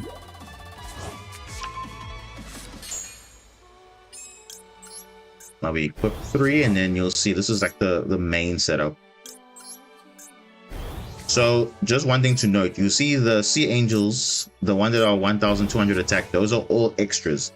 The main end board will be Zelantis, Marbled Rock, and Blue Slug. That's the OTK line base with 3 equips and the field spell. So now, battle phase. Okay, so see if I do nothing. See, it's asking me now during the battle phase quick effect.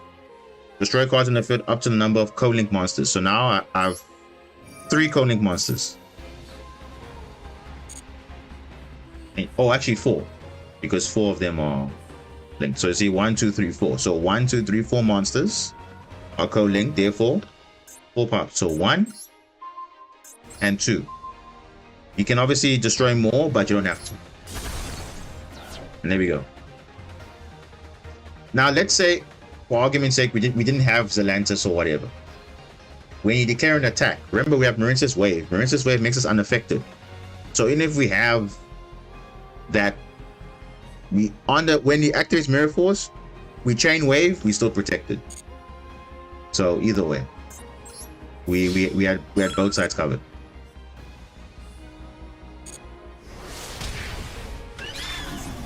Because believe me, the only thing that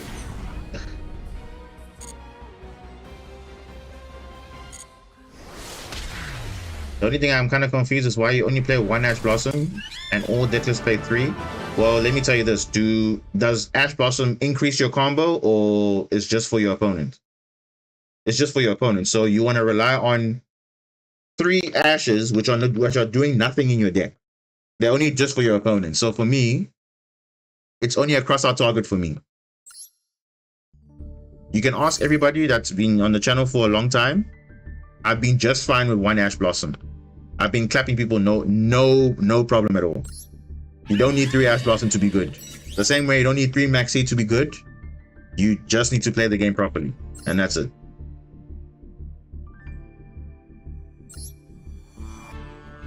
Because remember, if you're playing more Ash, which means you're playing less engine, which means you're not going to be as consistent, especially in the grind game when you need to have a card to draw, and that's it. What about Maxi? You have to negate it. Well, who cares if Maxi's negated? You're still probably going to lose the game anyway.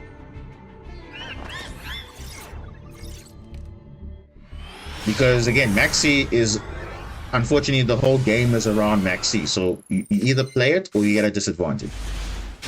So, and again, you can ask me for a long time. I only played Maxi as of like maybe last year, December, I think. Or maybe even before that. I think since one of the Duelist Cups, I think I ran it. Oh, Yubel. Okay. Yubel Fiendsmith. Okay, finally. But guess what, guys? It's the rank up game. This is what I'm saying. This is the rank up game where now you're gonna see shenanigans now, and that is it.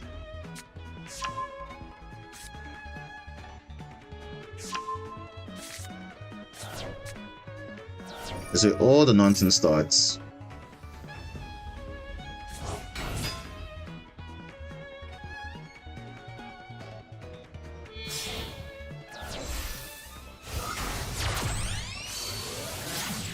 Fiendsmith.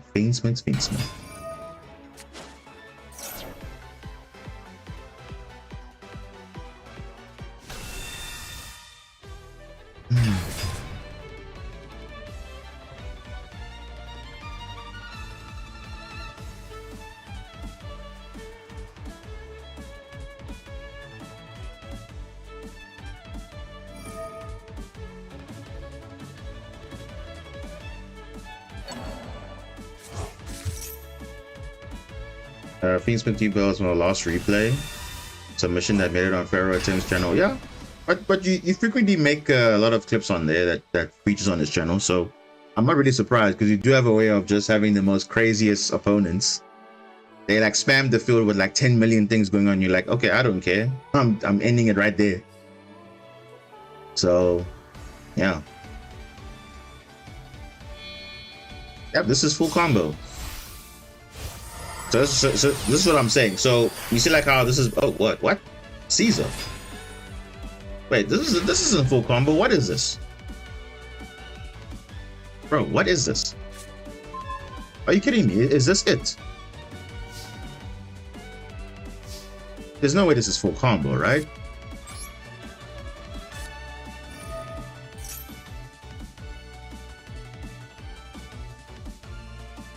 Bro, there's no way.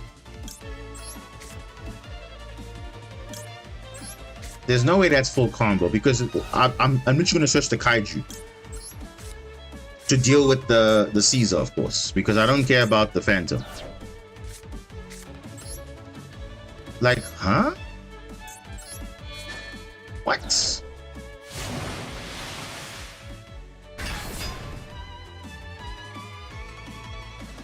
Okay, let's see. You'll probably negate this, but huh? All right. So let's see your hand. Let's see your hand. Okay, so you have to negate this, right? No. All right. Let's check. Right. I already have the field spell and dive, so this is just going to be a bait. So I'm going to protect the effect of Aqua Angel, and I'm going to chain in block. So let's see what his hand is.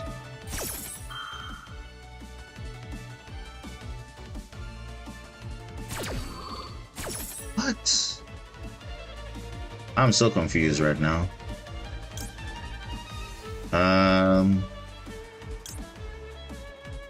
Okay, let's just add another weight. What? Oh, okay. So he's got Spirit of Yubel, and he's got Unchained Soul of Shavara. So that's fair. But he's also got Phantom of Yubel. So, okay, makes sense. So he's got 2 Phantom of Yubel. Okay, interesting. So you see, now we know that. So now we have to be smart about it now. Because we know now we're probably not going to lethal here. Let's see what he does. Okay. So let's go for this play.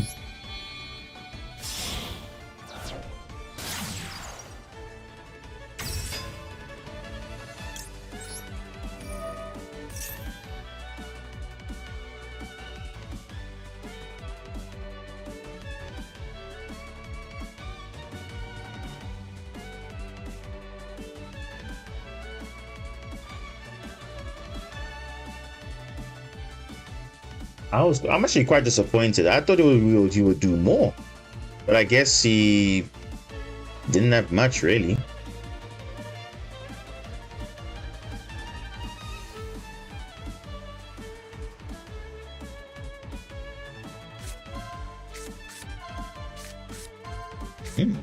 Okay.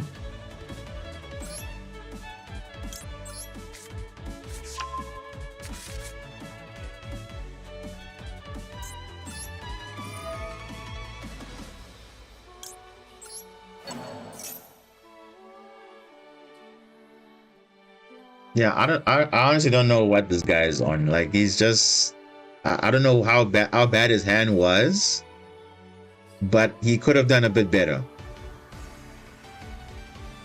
But to be fair though, Caesar is quite powerful though. But ending on this and just a Phantom of Yubel, that's like it's not that amazing, but okay.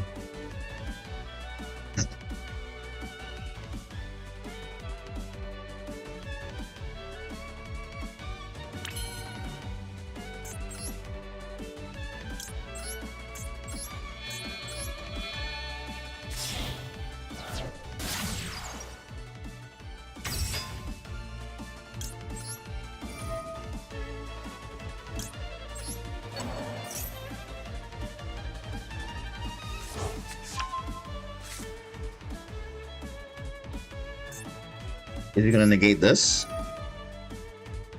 Because, geez.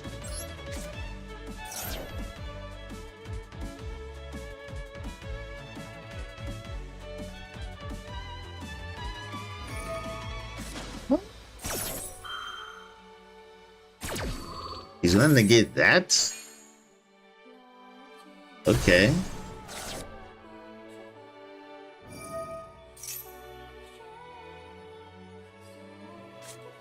Interesting. Okay.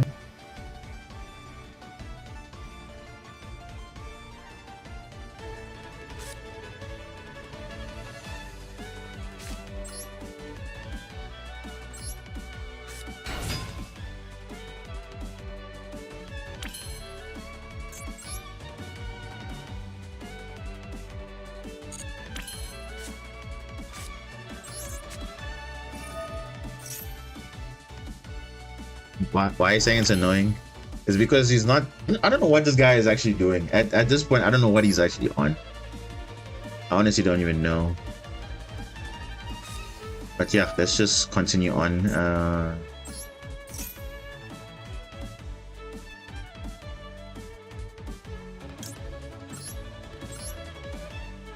It's fine. Remember, the Yubels can only run for so much. Remember, especially the Spirit of Yubels. If all of them are in the grave or whatever, then the engine is dead pretty much. He has to just recycle them through Phantom, but Phantom is only at 2. So we'll just have to see how it goes. But yeah.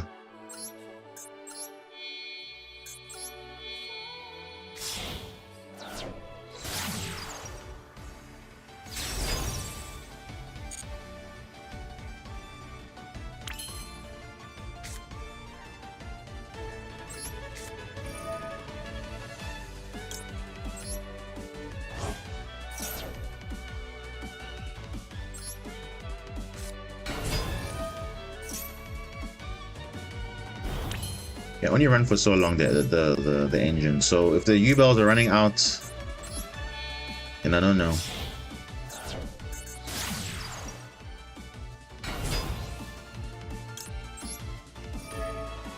Ooh, if I can get a Marincis wave, that would be nice.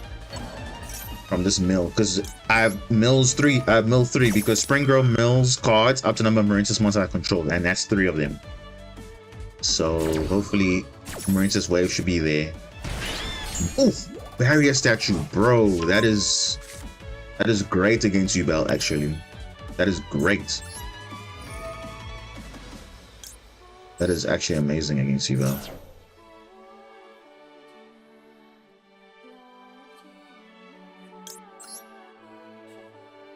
Okay, let's do this.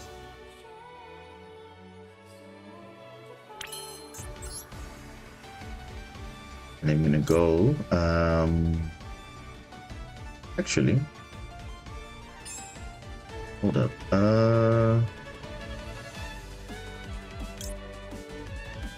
a very funny player, but I think it might work. Let's do it. Can bounce back Kaiju, get back Kaiju, spin this up, and then that's it. But nah, let's leave it. Let's just go for this play. Nah, I have to revive the barrier on the next turn, unfortunately. I can't revive it now. Unfortunately not.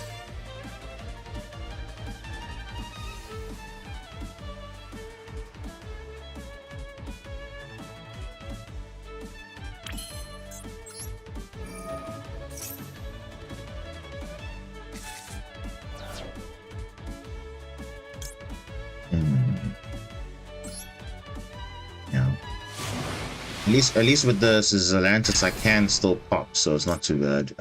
And then go like this.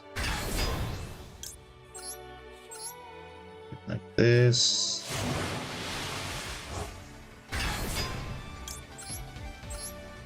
Obviously he's gonna summon Duel, of course, but let's play around that.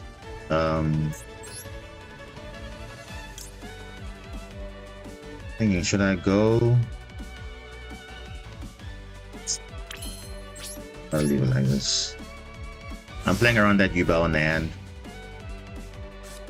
He's got only other play he can make is another Phantom, but that's it. I mean, he's got Fiendsmith Engravers though.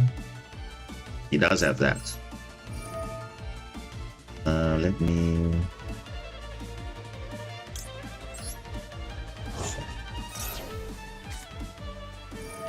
A Spring Grow, that's not good. I mean, he's got plays, but I don't know, we'll see.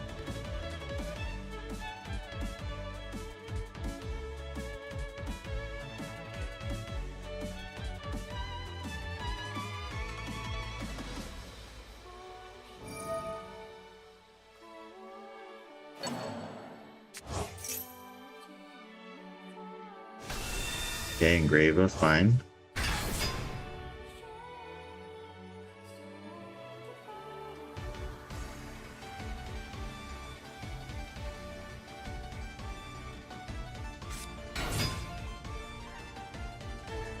Because remember, the Spirit of Rebel can revive back a banished Duel.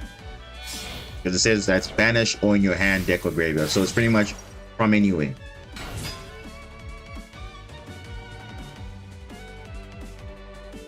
So he's not quite out the game just yet.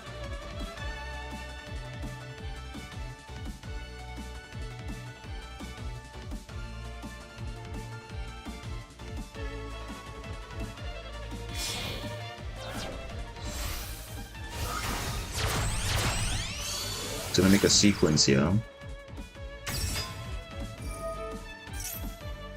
We're gonna fuse into probably Desiree or Lacrima, probably.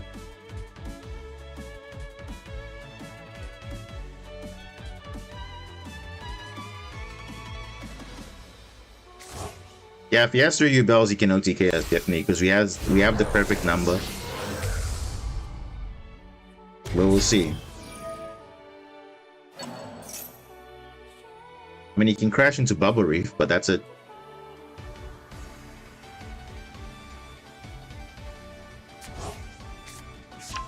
Engraver in hand.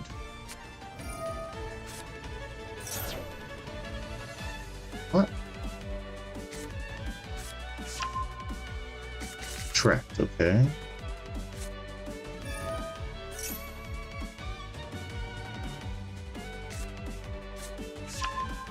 Santa Claus. What the? What? Oh, it's a light fiend. Okay. That's interesting.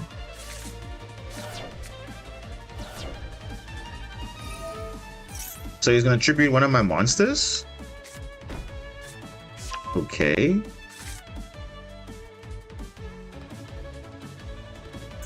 Yeah, what? Okay.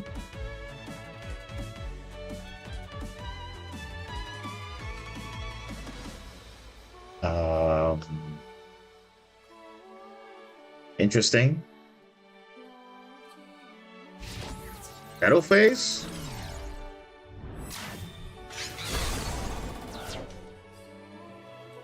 What?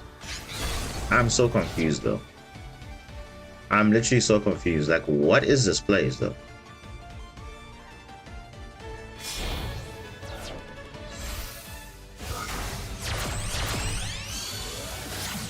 Okay, Lord of Yama, fine. Add back Shavara, okay. Burning for 1.2, but why didn't he push for Yubel at least? I mean, Yubel is still in his hand. It's still in his hand.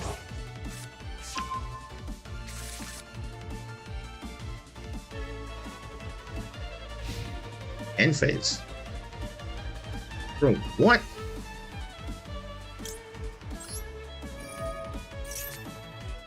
Bro, I'm so confused. What is going on here?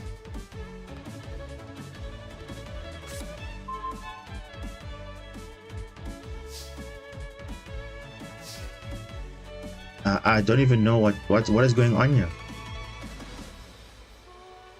And he realizes I do have Basilima engraved, so the Unchained trap that he set doesn't really matter.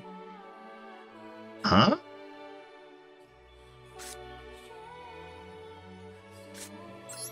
Okay.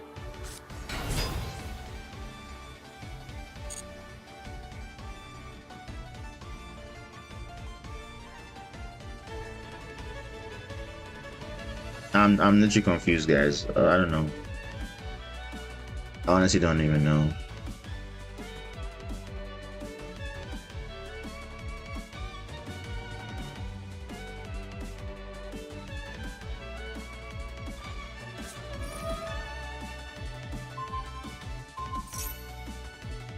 And the guy's not even reading also.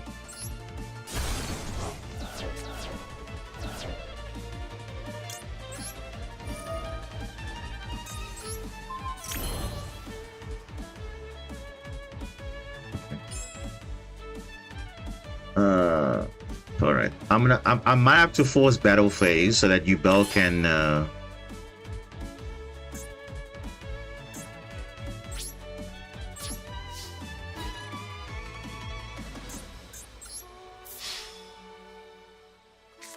yeah, I have to force this out.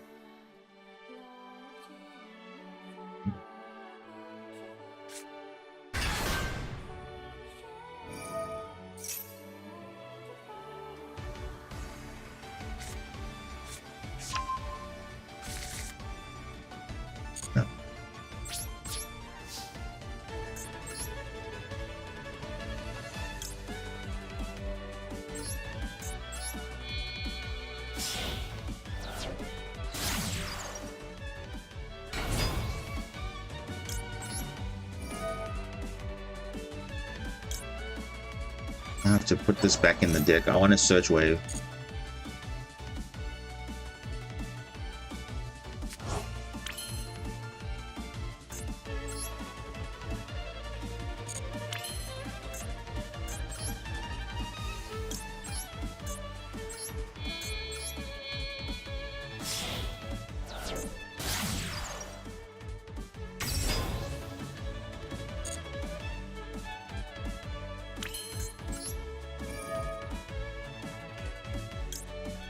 Okay, actually, this works because I can now do barrier statue, then they can't do anything. Actually, then they completely shut down. Yeah. They are completely shut down.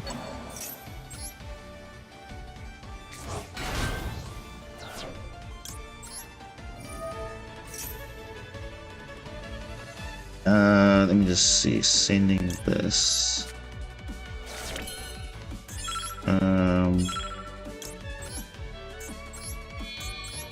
Yeah, actually, this is fine. This is fine. This is fine. So, yeah, this should be fine. Let me add back this one. Is it not? Welcome, man.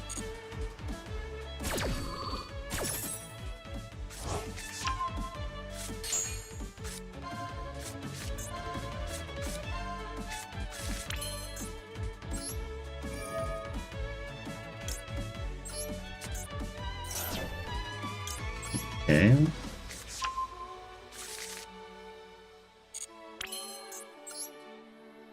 I'm thinking, should I? I think I'll leave it like this actually, because the damage is going to be low, and D-Barrier won't actually do anything in this matchup. So I think I'll leave it like this.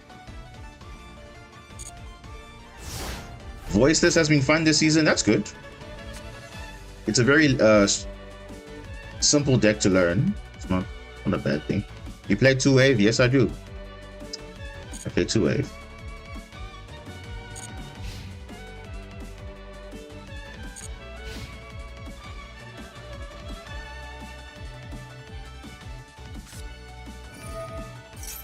Nightmare Pain. Yeah, that's why I didn't want to do any high attack monsters, because I knew he's going to have this on field.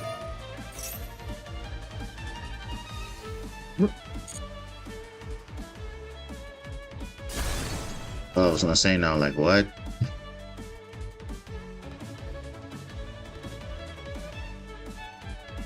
Yeah, I think I'm fine. After this, I should be okay.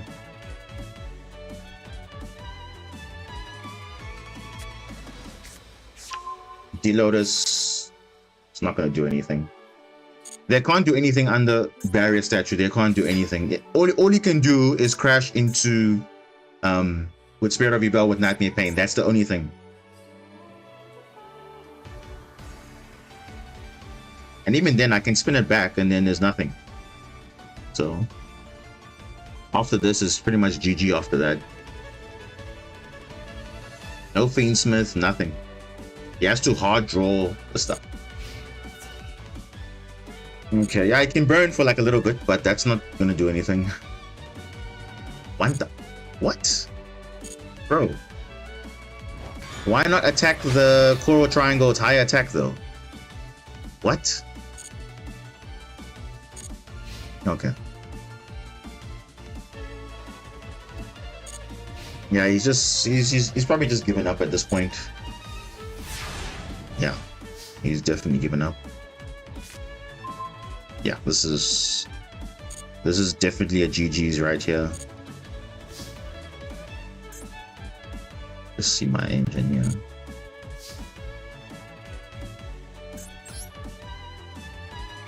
Let me get this. Yeah, he's basically done.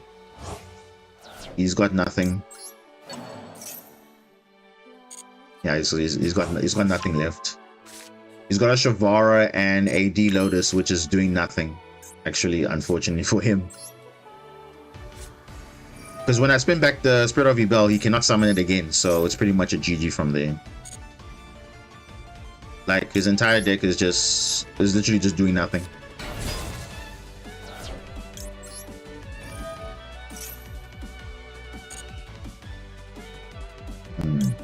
Super Angel.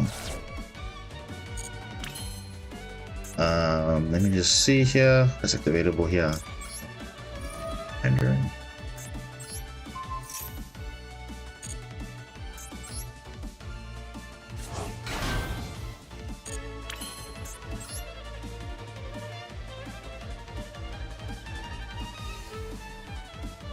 Yep. He's starting to realize that right now. The grind game is insane. If we can get into a grind game, we can actually do it. Just depends on what the matchup is, of course, but you know. Now this should be a GG because I'm gonna now go Argonaut. You can't summon anything. And all his Yubels summon off something, so definitely nothing is gonna work. And just get high attack. Yeah, this should be lethal easy. Straightforward lethal. We do have enough bodies on field. So all we're gonna do is just do this. I'm gonna spin that and spin you back. Yep. And that should be that. Yeah, 7.2, and that's it. Lethal damage. Lethal damage.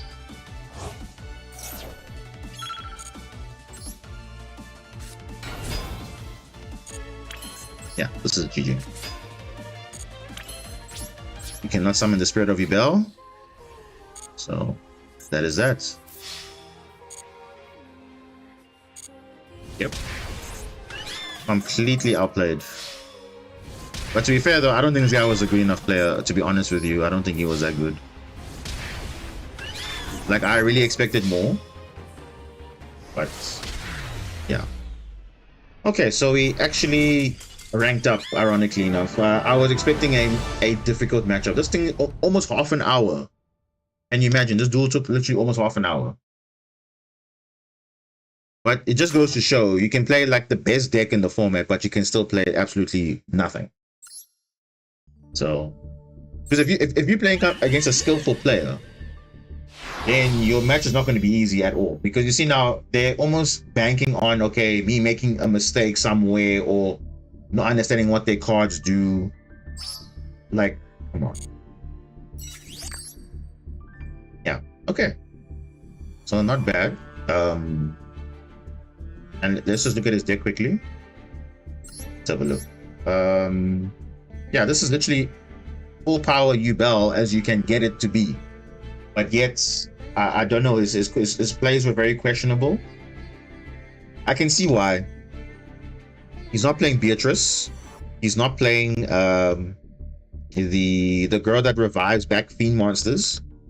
So maybe that's why he didn't have full combo, because normally Fiendsmith gives you full Yubel combo. Especially if you start with an Engraver, that's literally full combo. So the fact that he didn't, he's not playing Beatrice, he's not playing that girl that revives monsters, that other Link 2 Fiend. Interesting. But he's playing Super Poly though. Alright.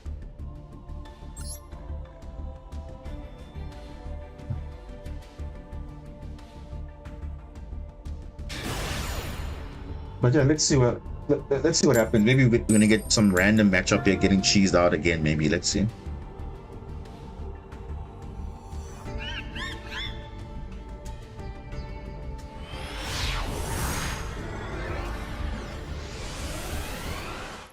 Yeah, Mudbreaker, yeah. Oh, okay. Okay. Even match. This is the first time I'm seeing it in like a long time. It's literally not a good card in the format at the moment. Wow. Dimensional Fissure. Oh, Flunderies. Oh, okay. That's not bad. That is not bad at all. What the? Huh? End phase.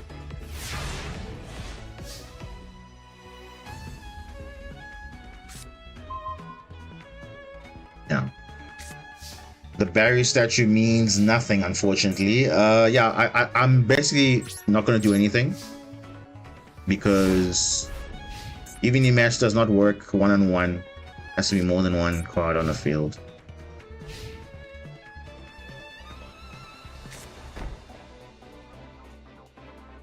Huh?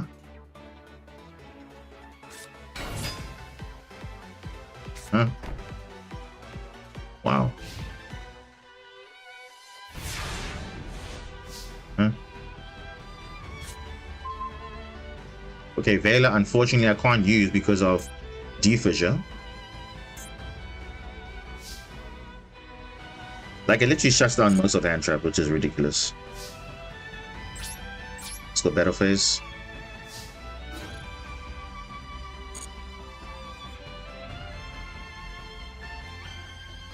Like this is the one time evenly has to work. Otherwise, I don't know what's gonna happen.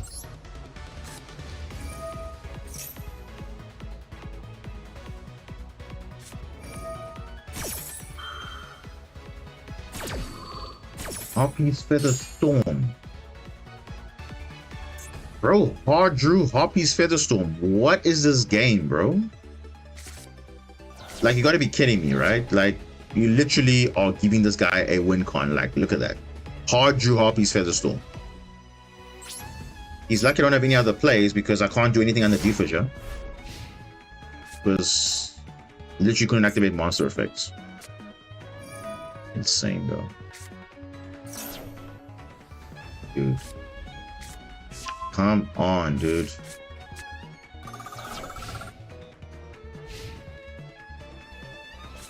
Oh.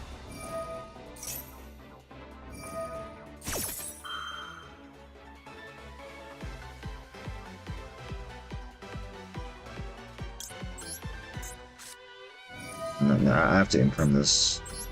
I have to.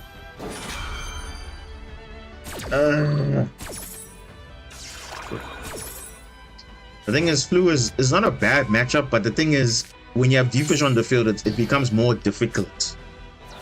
Because my cards are going to get banished, and then theirs is not going to get banished.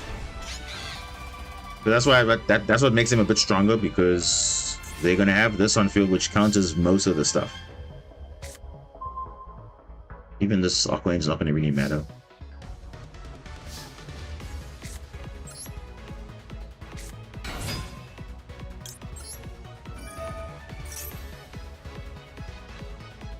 Well, these Basilimas are going to be useful, so let me just do this.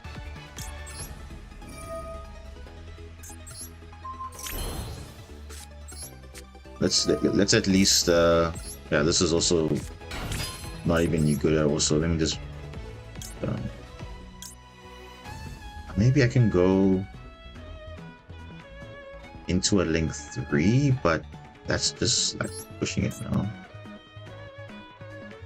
Nah, I think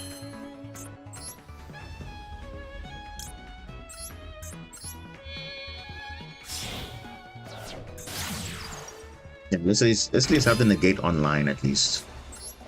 We can push for max damage here. Yeah, let's do that. Let's just at least push for damage. Now, it's actually bad because remember, they have their stuff. When they have that monster in attack position, it's gonna be a problem. So we'll just have to see how it goes.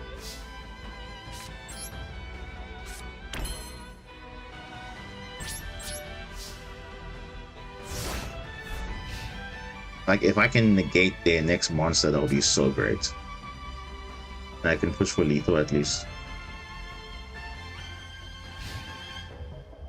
Yeah, hopefully they don't draw into anything else.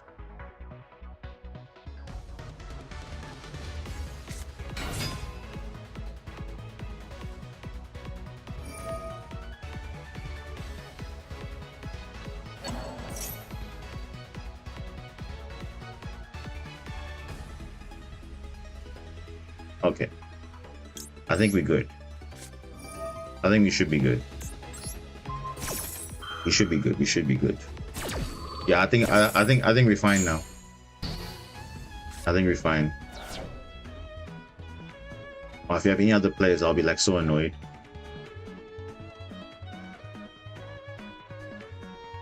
Oh?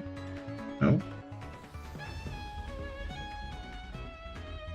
Yeah, because this is what, yeah. This is enough because I have barrier statue, normal summon, and then that's it. So we luckily had evenly matched Imperm, but against Defisher, it's a really tough matchup because our stuff gets banished. So it's kind of weird how they design some of these cards and they still want them to go to the graveyard. I mean, like, really? Yet Defisher exists, Shifter exists. Because now if your deck doesn't care about that, then it's totally fine. You see, they don't care. They want their stuff to get banished. So it doesn't really hurt them. Hence, it's like a real floodgate for anti-graveyard decks. Won the coin flip going first. You probably temper, I'm sure. Oh gosh, bro. Bro, what is this hand? This would be nice going second though. Bro, this is, what is this? What is this hand? What is this? 5-win streak? Yeah, I've been on more, but yeah.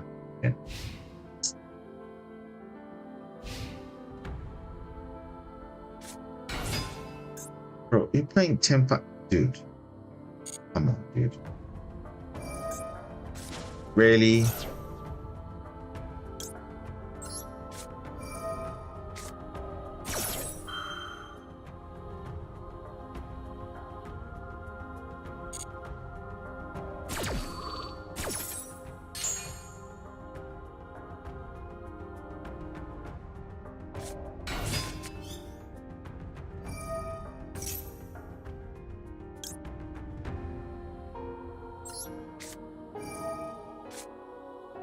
Nah, I'm not gonna use it. It's fine, leave it.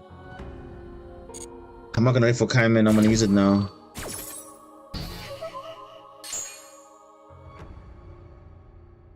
If he has plays, you should use it now. Yeah, he's got no plays. He's got no plays. Maybe he has, maybe he doesn't. I don't know.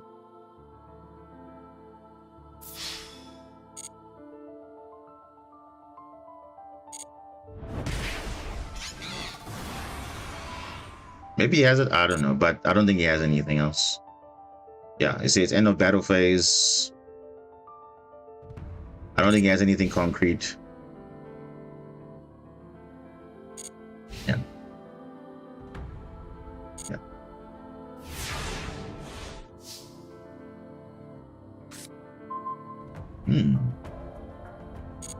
Spring Girl.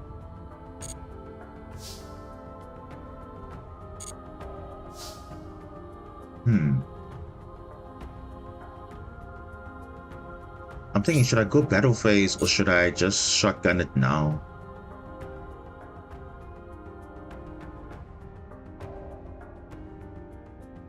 Yeah, I think I wanna shotgun this.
Yeah, we can.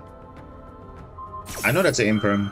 A royal imperm. Wow, that's interesting. Yeah, I know it was imperm because I'm like, why would he give up that for... Yeah.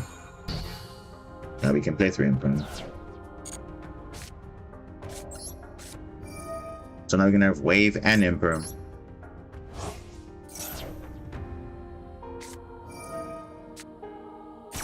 Ooh, Fualos. Ooh. Okay, that changes things. It changes things a little bit. A little bit though.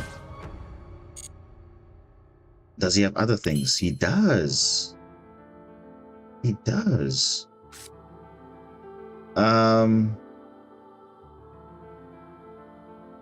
Ish.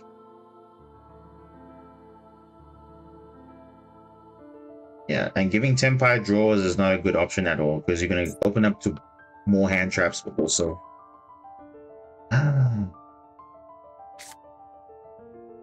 And what are the chances this guy has like a lightning storm or something?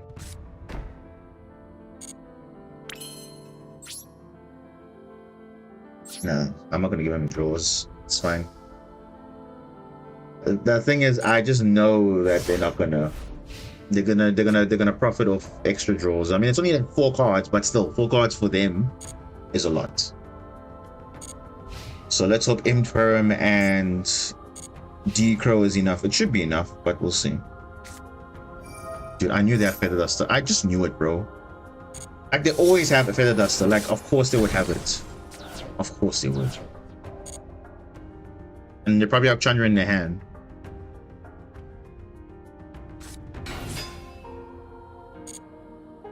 Joan Lockbird. What? What?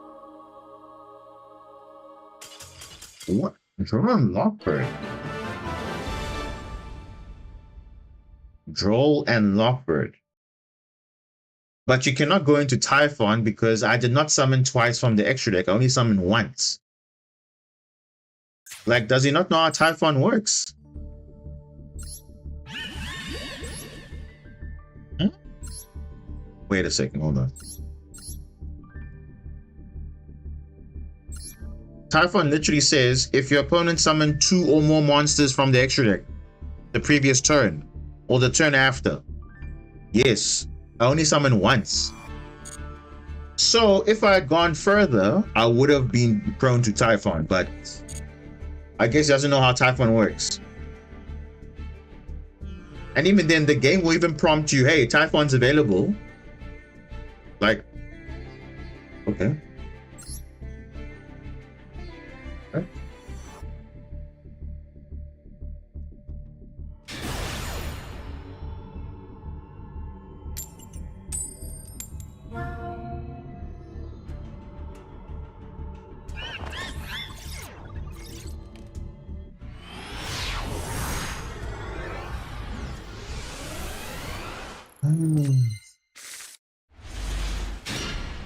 Okay, this is interesting.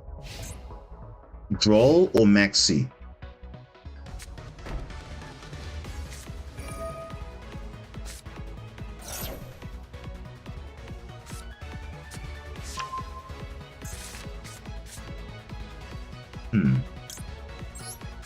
I'm gonna Droll here. I mean, it's not the best hand, but not the worst hand also.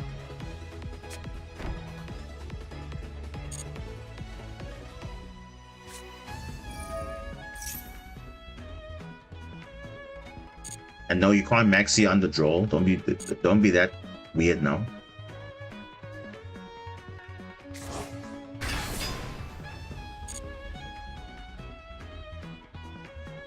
Did you artists welcome?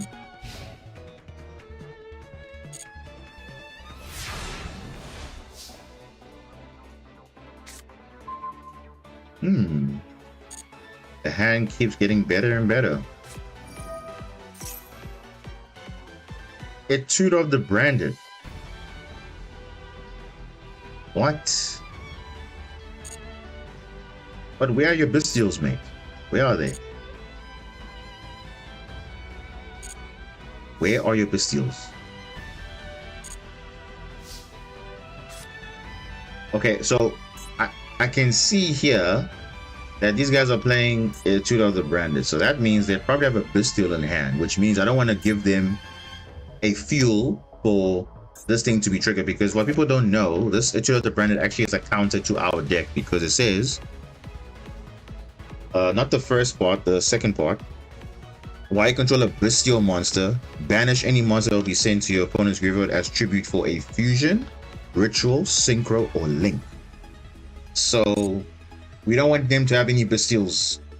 So I'm not going to kaiju this. I'm just going to banish it normally.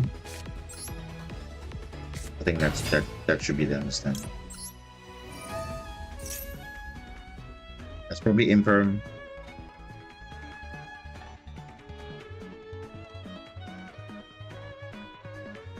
Yep, I know it's Imperm. I know it is. I know it is. Come on, guys. Come on. You can read it a mile away. That is definitely Imperm. And guess what? We don't care about Imperm.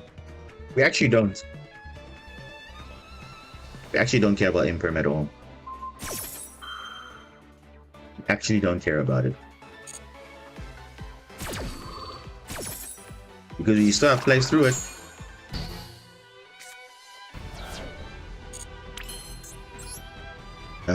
Okay, let's do have plays through it. We actually have plays. The question is, do they have Ash though? So we need to also play around that.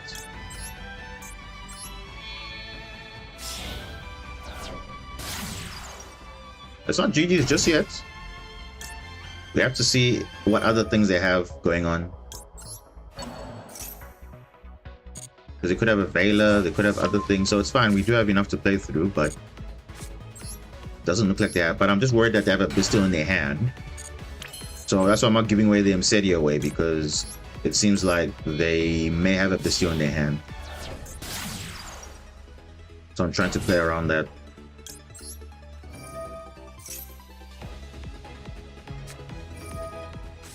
Okay, they have Ash. This is actually perfect because now we can comfortably search wave. So this is all fine. This is all fine. And remember, we also have Maxi also on the next turn, so we're gonna have some plays to do, definitely. I wonder what that card in his hand is. I wonder also. And it's probably a Bestial, so I don't want to give him any chances here. No chance at all. And that's the nice thing about this deck also. You don't lose to Bestials. And then it kind of like shuts down most of people's... They're banking on it, but nah, it's just for themselves, really.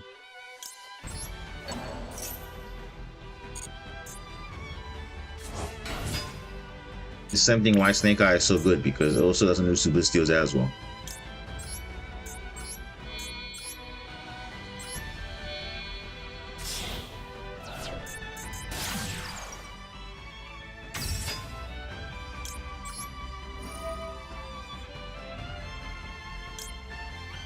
Why did I do that?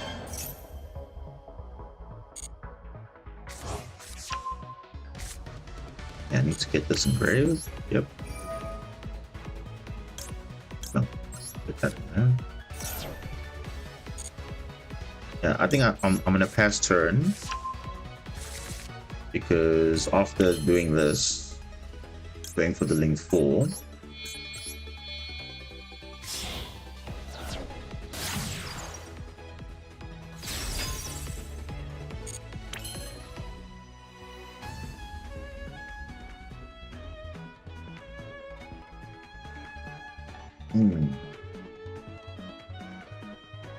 Thinking now, should I could technically go for Zelantis and Link 2 follow-up. And I can pop 2 cards at least. Yeah, I think that's a good play. Just thinking now. I might be risking it, but I think that's a good play. I think that's a good play. Because at least I can pop this, I can revive Mandarin, discard this, summon back Zelantis. He makes a Bestial if he has a Bestial, and then I just banish his... Yeah, I think I'll do that. I think that's the plan I'm gonna do.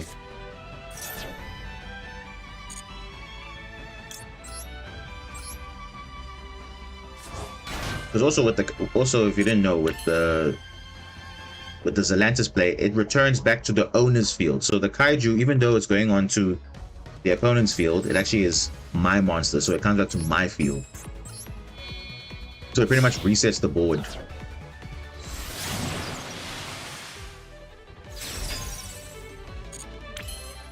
Let's see if he has that Bestial or not. Let's see if he has that Bestial. Let's see if I was right.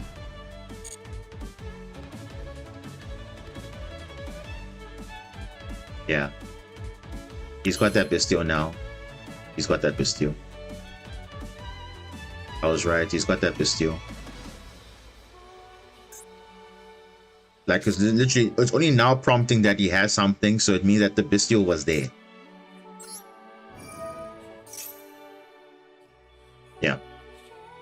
He's got a Bestial.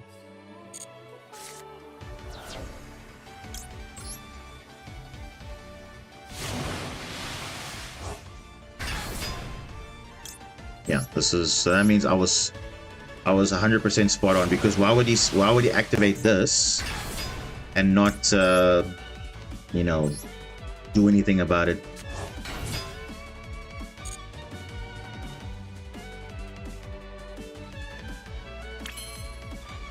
Now, even now it's still prompting him, so it means that it's definitely there. So it's fine.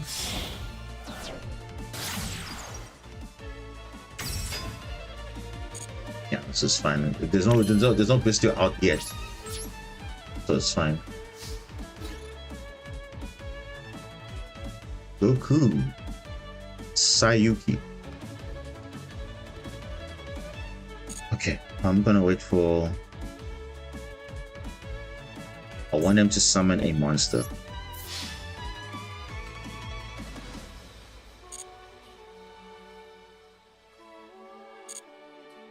No monster? Wait, no monster?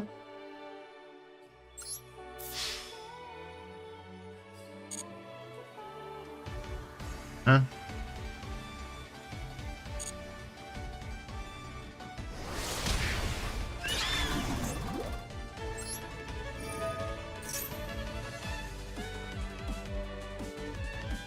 Huh?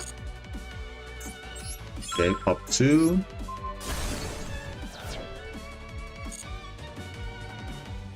I mean, if even he matches, it's fine, because I only keep core an enemy, and that's okay. Yeah, let's just keep this set. That's it. You have a fish deck. Is it a Goaty deck? Because that's the only fish deck that makes sense right now. So it's definitely a Bestial. Oh, it's not a Bestial. Then what is it then? I don't even know. No idea.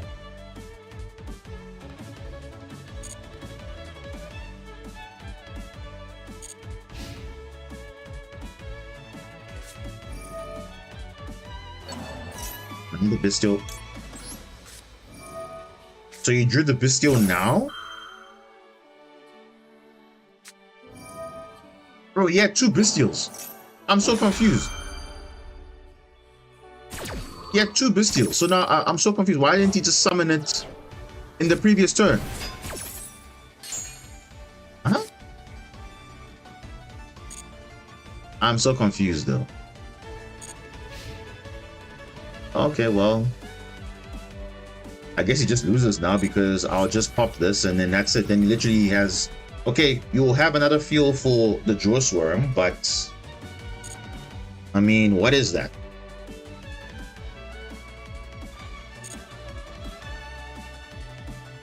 Battle Step?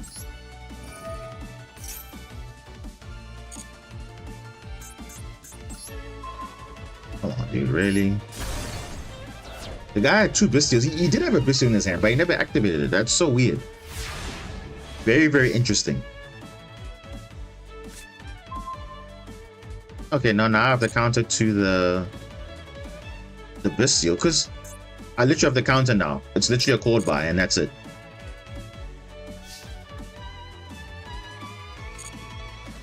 Wow. Okay. Very interesting. Like, come on, dude, really? Like, the guy could have just played the Bestial earlier, and that would have made a difference. Because you had the Bestial on field, that means the Etude of the Branded would actually be like a form of a floodgate in a way. Because if I had linked off, everything would have been banished. Okay. We ain't complaining. Still. 7 win streak. Can we rank up at least to Platinum 1? Then we can end the stream on a good note. At least.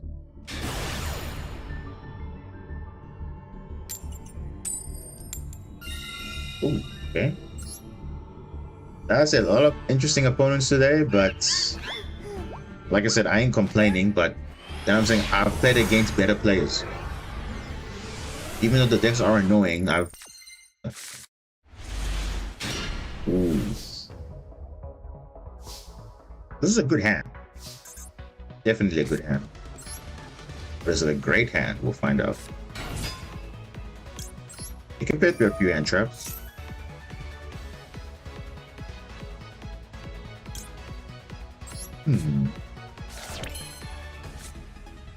Let's see what you're hiding there.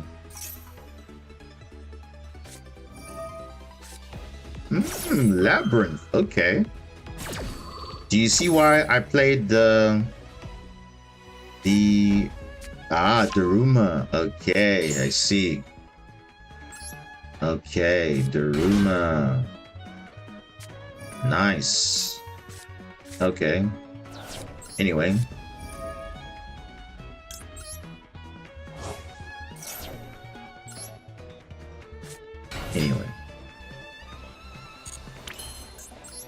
Alright. As if nothing happened. Okay, let's do this.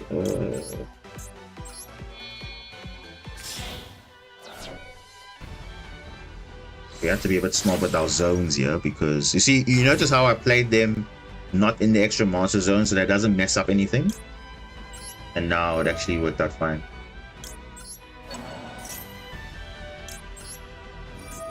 I feel like you should have waited.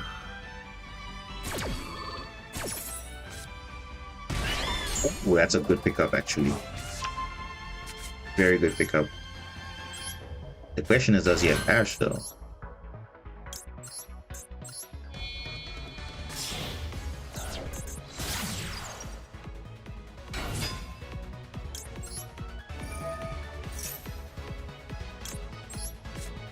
Wow. Okay. Okay, so I wanted to have Basilima in the grave for Labyrinth, but I guess it is what it is. Can't really do anything about it. Ooh. He thought he had plays, but I have better plays.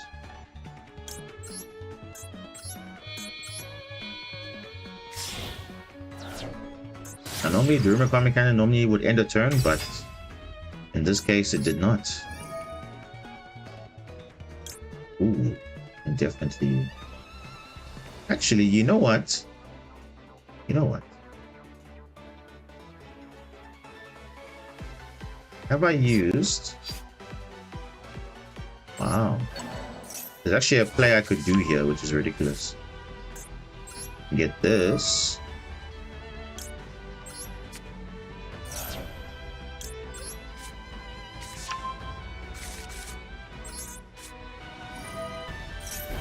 And summon another. I'm actually gonna summon another Aqua Angel so I can see what their hand is. Because I want to know what their hand is.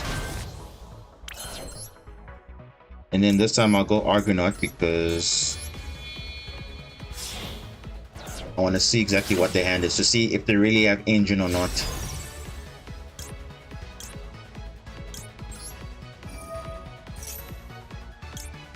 But we'll see how it goes.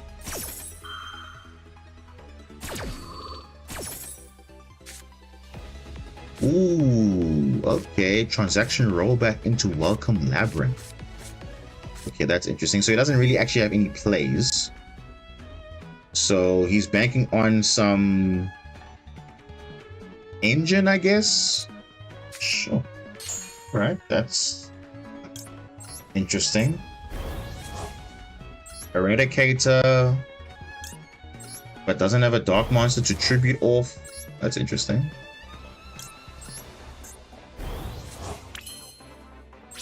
Ish. I mean, Welcome Labyrinth is going to be useful, but only on the next turn though.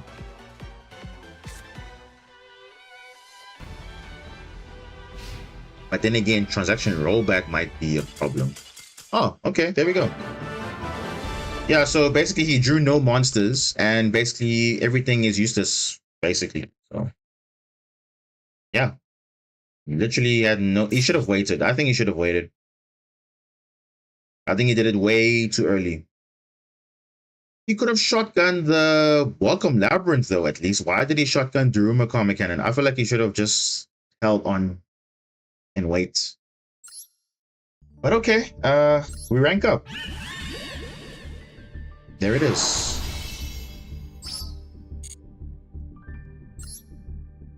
Eight-win streak, guys. Not bad, right? I mean, we only had 8 wins and 1 loss, so not too bad. And again, this is the deck list again, so not too bad. So you see, this deck can play. So just imagine now when we get the Mermail cards and all that stuff, how it's actually going to integrate.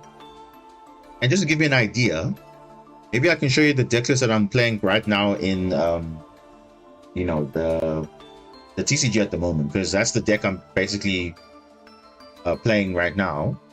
And it's pretty much the ceiling that you want to reach, because that's literally the way you play the deck.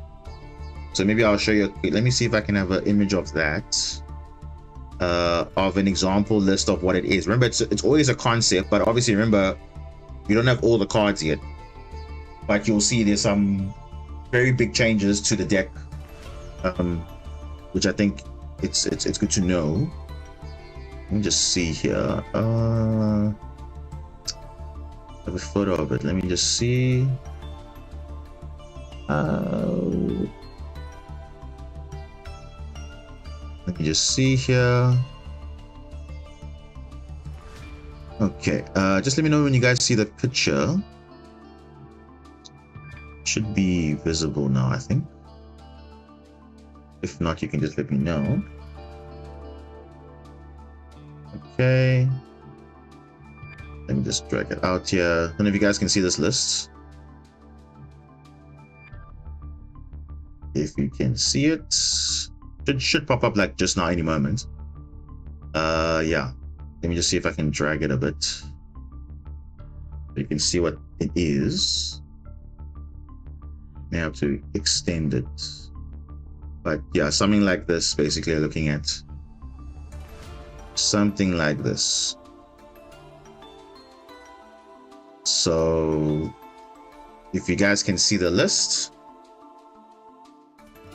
you can see it's a 60 card list, and I kid you not, this is very, very consistent. When I mean very consistent, as in super consistent. Like you can get literally anything out of anything, and it's actually been quite refreshing, you know. And yes, it's basically 2 decks in 1. So this is the first time you actually are playing 2 decks in 1.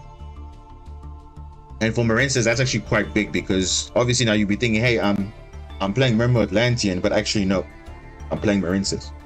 So it depends how your hand is. If you open up Marinces hand, you go Marinces line. If you go Mermail Atlantean, you go Mermail Atlantean up until a point where you can bridge into the Marinces line, and then you continue from there. Or you can mix and match both, because now you have more extension now. Whereas before, you never had a lot of extension, and I think that's what this deck does. It thrives on extension, on extension, on extension. Because remember, beyond the Marinces names, beyond your Spring Girl and Seahorse and Aqua Angel, there's no other brute force extension.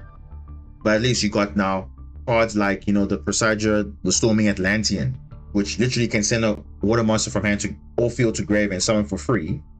But on the opponent's turn, it becomes a disruption, because you can spin a card back at a cost for a water monster, which is insane. Atlantean or Mermail card specifically. So it's really nice. And also 1 card combos are actually a thing in this deck. Like not just your Marinces combos, like Deep Sea Diva is a 1 card combo. Your Neptibus Atlantean Prince is 1 card combo. Like it literally now becomes full engine, everything covered, even with all the equip spells and everything. It's very, very nice. And I've been actually enjoying this deck a lot.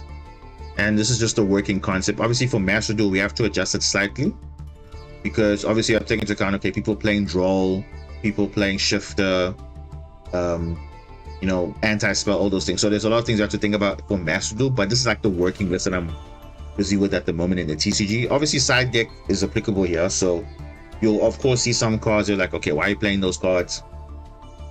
It's really just to get some more options in the deck, because obviously I can side out cards. So I know for certain matchups, running Abyss Lacia, for example, is very good, but right now Abyss Lacia is not in the deck at the moment, but maybe I'll be playing it in Master Duel over the Synchro, or maybe over the Dragon. We just have to see how it goes. But yeah, this is the working build, and maybe if you want to see the combos later, just let me know. I can just demonstrate that a little bit, but I did give a sample of it a while back, but I can always just do it again, and it's literally not an issue. But literally, there's a lot of 1-card, 2-card combos here, which are in different variations, so you never feel like, oh, there's nothing to do. There's always something to do. Even if you get Ash, even if you get Drolled, even under Droll especially, you can spam a lot of monsters and link spam, because that's the whole point. Normally under Droll or whatever, you're supposed to do minimal, but at least minimal with disruptions at least. So that's what makes most of the decks great, because they can do something. Like for example, going into an SP Little Knight, or also be Abyss Lacia, because Abyss Lacia can at least go into a deformed disruption when it gets destroyed, send a water for cost, revive a monster back, have follow up again, same thing. It's literally endless grind game. So the grind game is pretty strong. So I haven't had any issues at all with the deck. I've actually even won my local tournament and stuff like that. I actually did pretty well with it. I still play against the meta right now, which is yugioh, Malice, Blue Eyes. It handles itself pretty well, and especially for OTKing, it's so nice, and it's really refreshing. So when it comes to Master Duel, I think it will definitely be a viable deck, especially the Mermaid Atlantean deck in its pure form. It's very strong, and I think people might be maining Droll again, just like Super Heavy Samurai, when it was just like Droll everywhere, because that was the only way you could kill this card, because it's literally this is not even the worst of it. Like, this is just me mixing engine now. But if I'm playing the pure Mermaid Atlantean deck, remember, this deck is known for hand looping you for 5, basically. Like, you have cards like, the Minstrel sniping a card. You have the I think it's the Elemental Lord, the Mulan Glacier, that can rip 2. You have so many you have so many cards to just get rid of your opponent. It's like by the time they play, they have nothing left, and by then you're having an unbreakable board pretty much, which is ridiculous, because they're just endless follow-up. So I'm definitely excited for that when that time comes, but until then we have to wait and see. So that is the list I want to show you guys, but like I said, we've had a pretty good stream. I mean, with this same deck this year, we've done pretty well.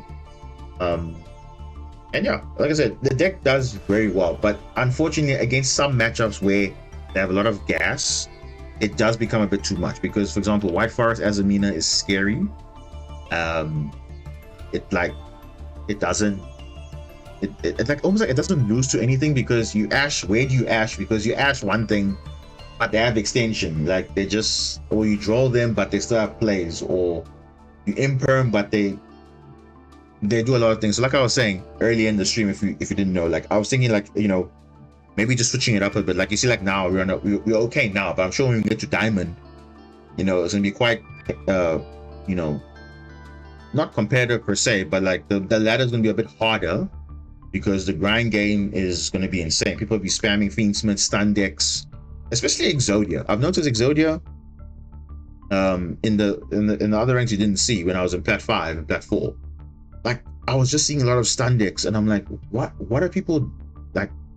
What does the game come to now, where people are actually playing stun decks just because now they don't want to be playing this wombo combo, which I understand, but it's because now the turns are becoming longer, people's combos are becoming longer, therefore people are running out of time quicker. And that's it. You either have it or you don't. Or you saw now today, people are having great decks, but they were not even having a clue what they were doing. Like, I was expecting more, but hey, you got to capitalize it. Take your chances and you take the W. So that's what you got to do. You got to do. But yeah, nonetheless, good stream. Definitely, I at least hope you enjoyed the content, at least some Marinces gameplay. Now, like I did say, I'll probably switch up the decks there and there.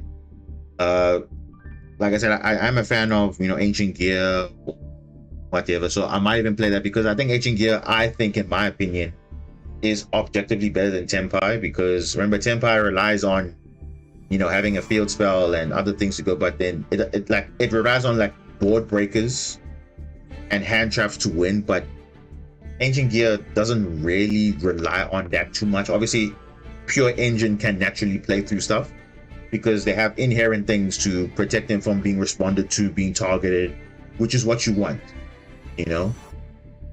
It's the same as back in the day when Rescue Ace was like the top thing, because it didn't lose to most things. Your stuff was untargetable, you had protection in the back row, so your turns were actually pretty good. But Ancient Gear can literally play through quite a few things. And maybe I might even mix it up with, like, you know, also trying out the Fiendsmith stuff, because honestly, everyone's been enjoying the Fiendsmith stuff. I want to see what I could maybe do if I had to bring the Fiendsmith into a deck. I don't know. I'm pretty sure it would work, because literally you can mix Fiendsmith with anything. Because Ancient Gear doesn't have actually restrictions at all. There's only one card that actually locks them out, which is, I think, the Fortress for the rest of the turn. But other than that, there's pretty much zero restrictions. So you're pretty much good to go in terms of splashing in even Kashtira even at some point. So maybe I'll come up with a deck that maybe handles the meta quite comfortably, because I can go first or second comfortably, and I think it should be fine, because it does have, you know, good disruption. It does have great monsters to deal with, especially that Chaos Ancient Gear Giant. It just shuts down everything, and yeah, even under Shifter you can do something. So maybe I'll switch that up.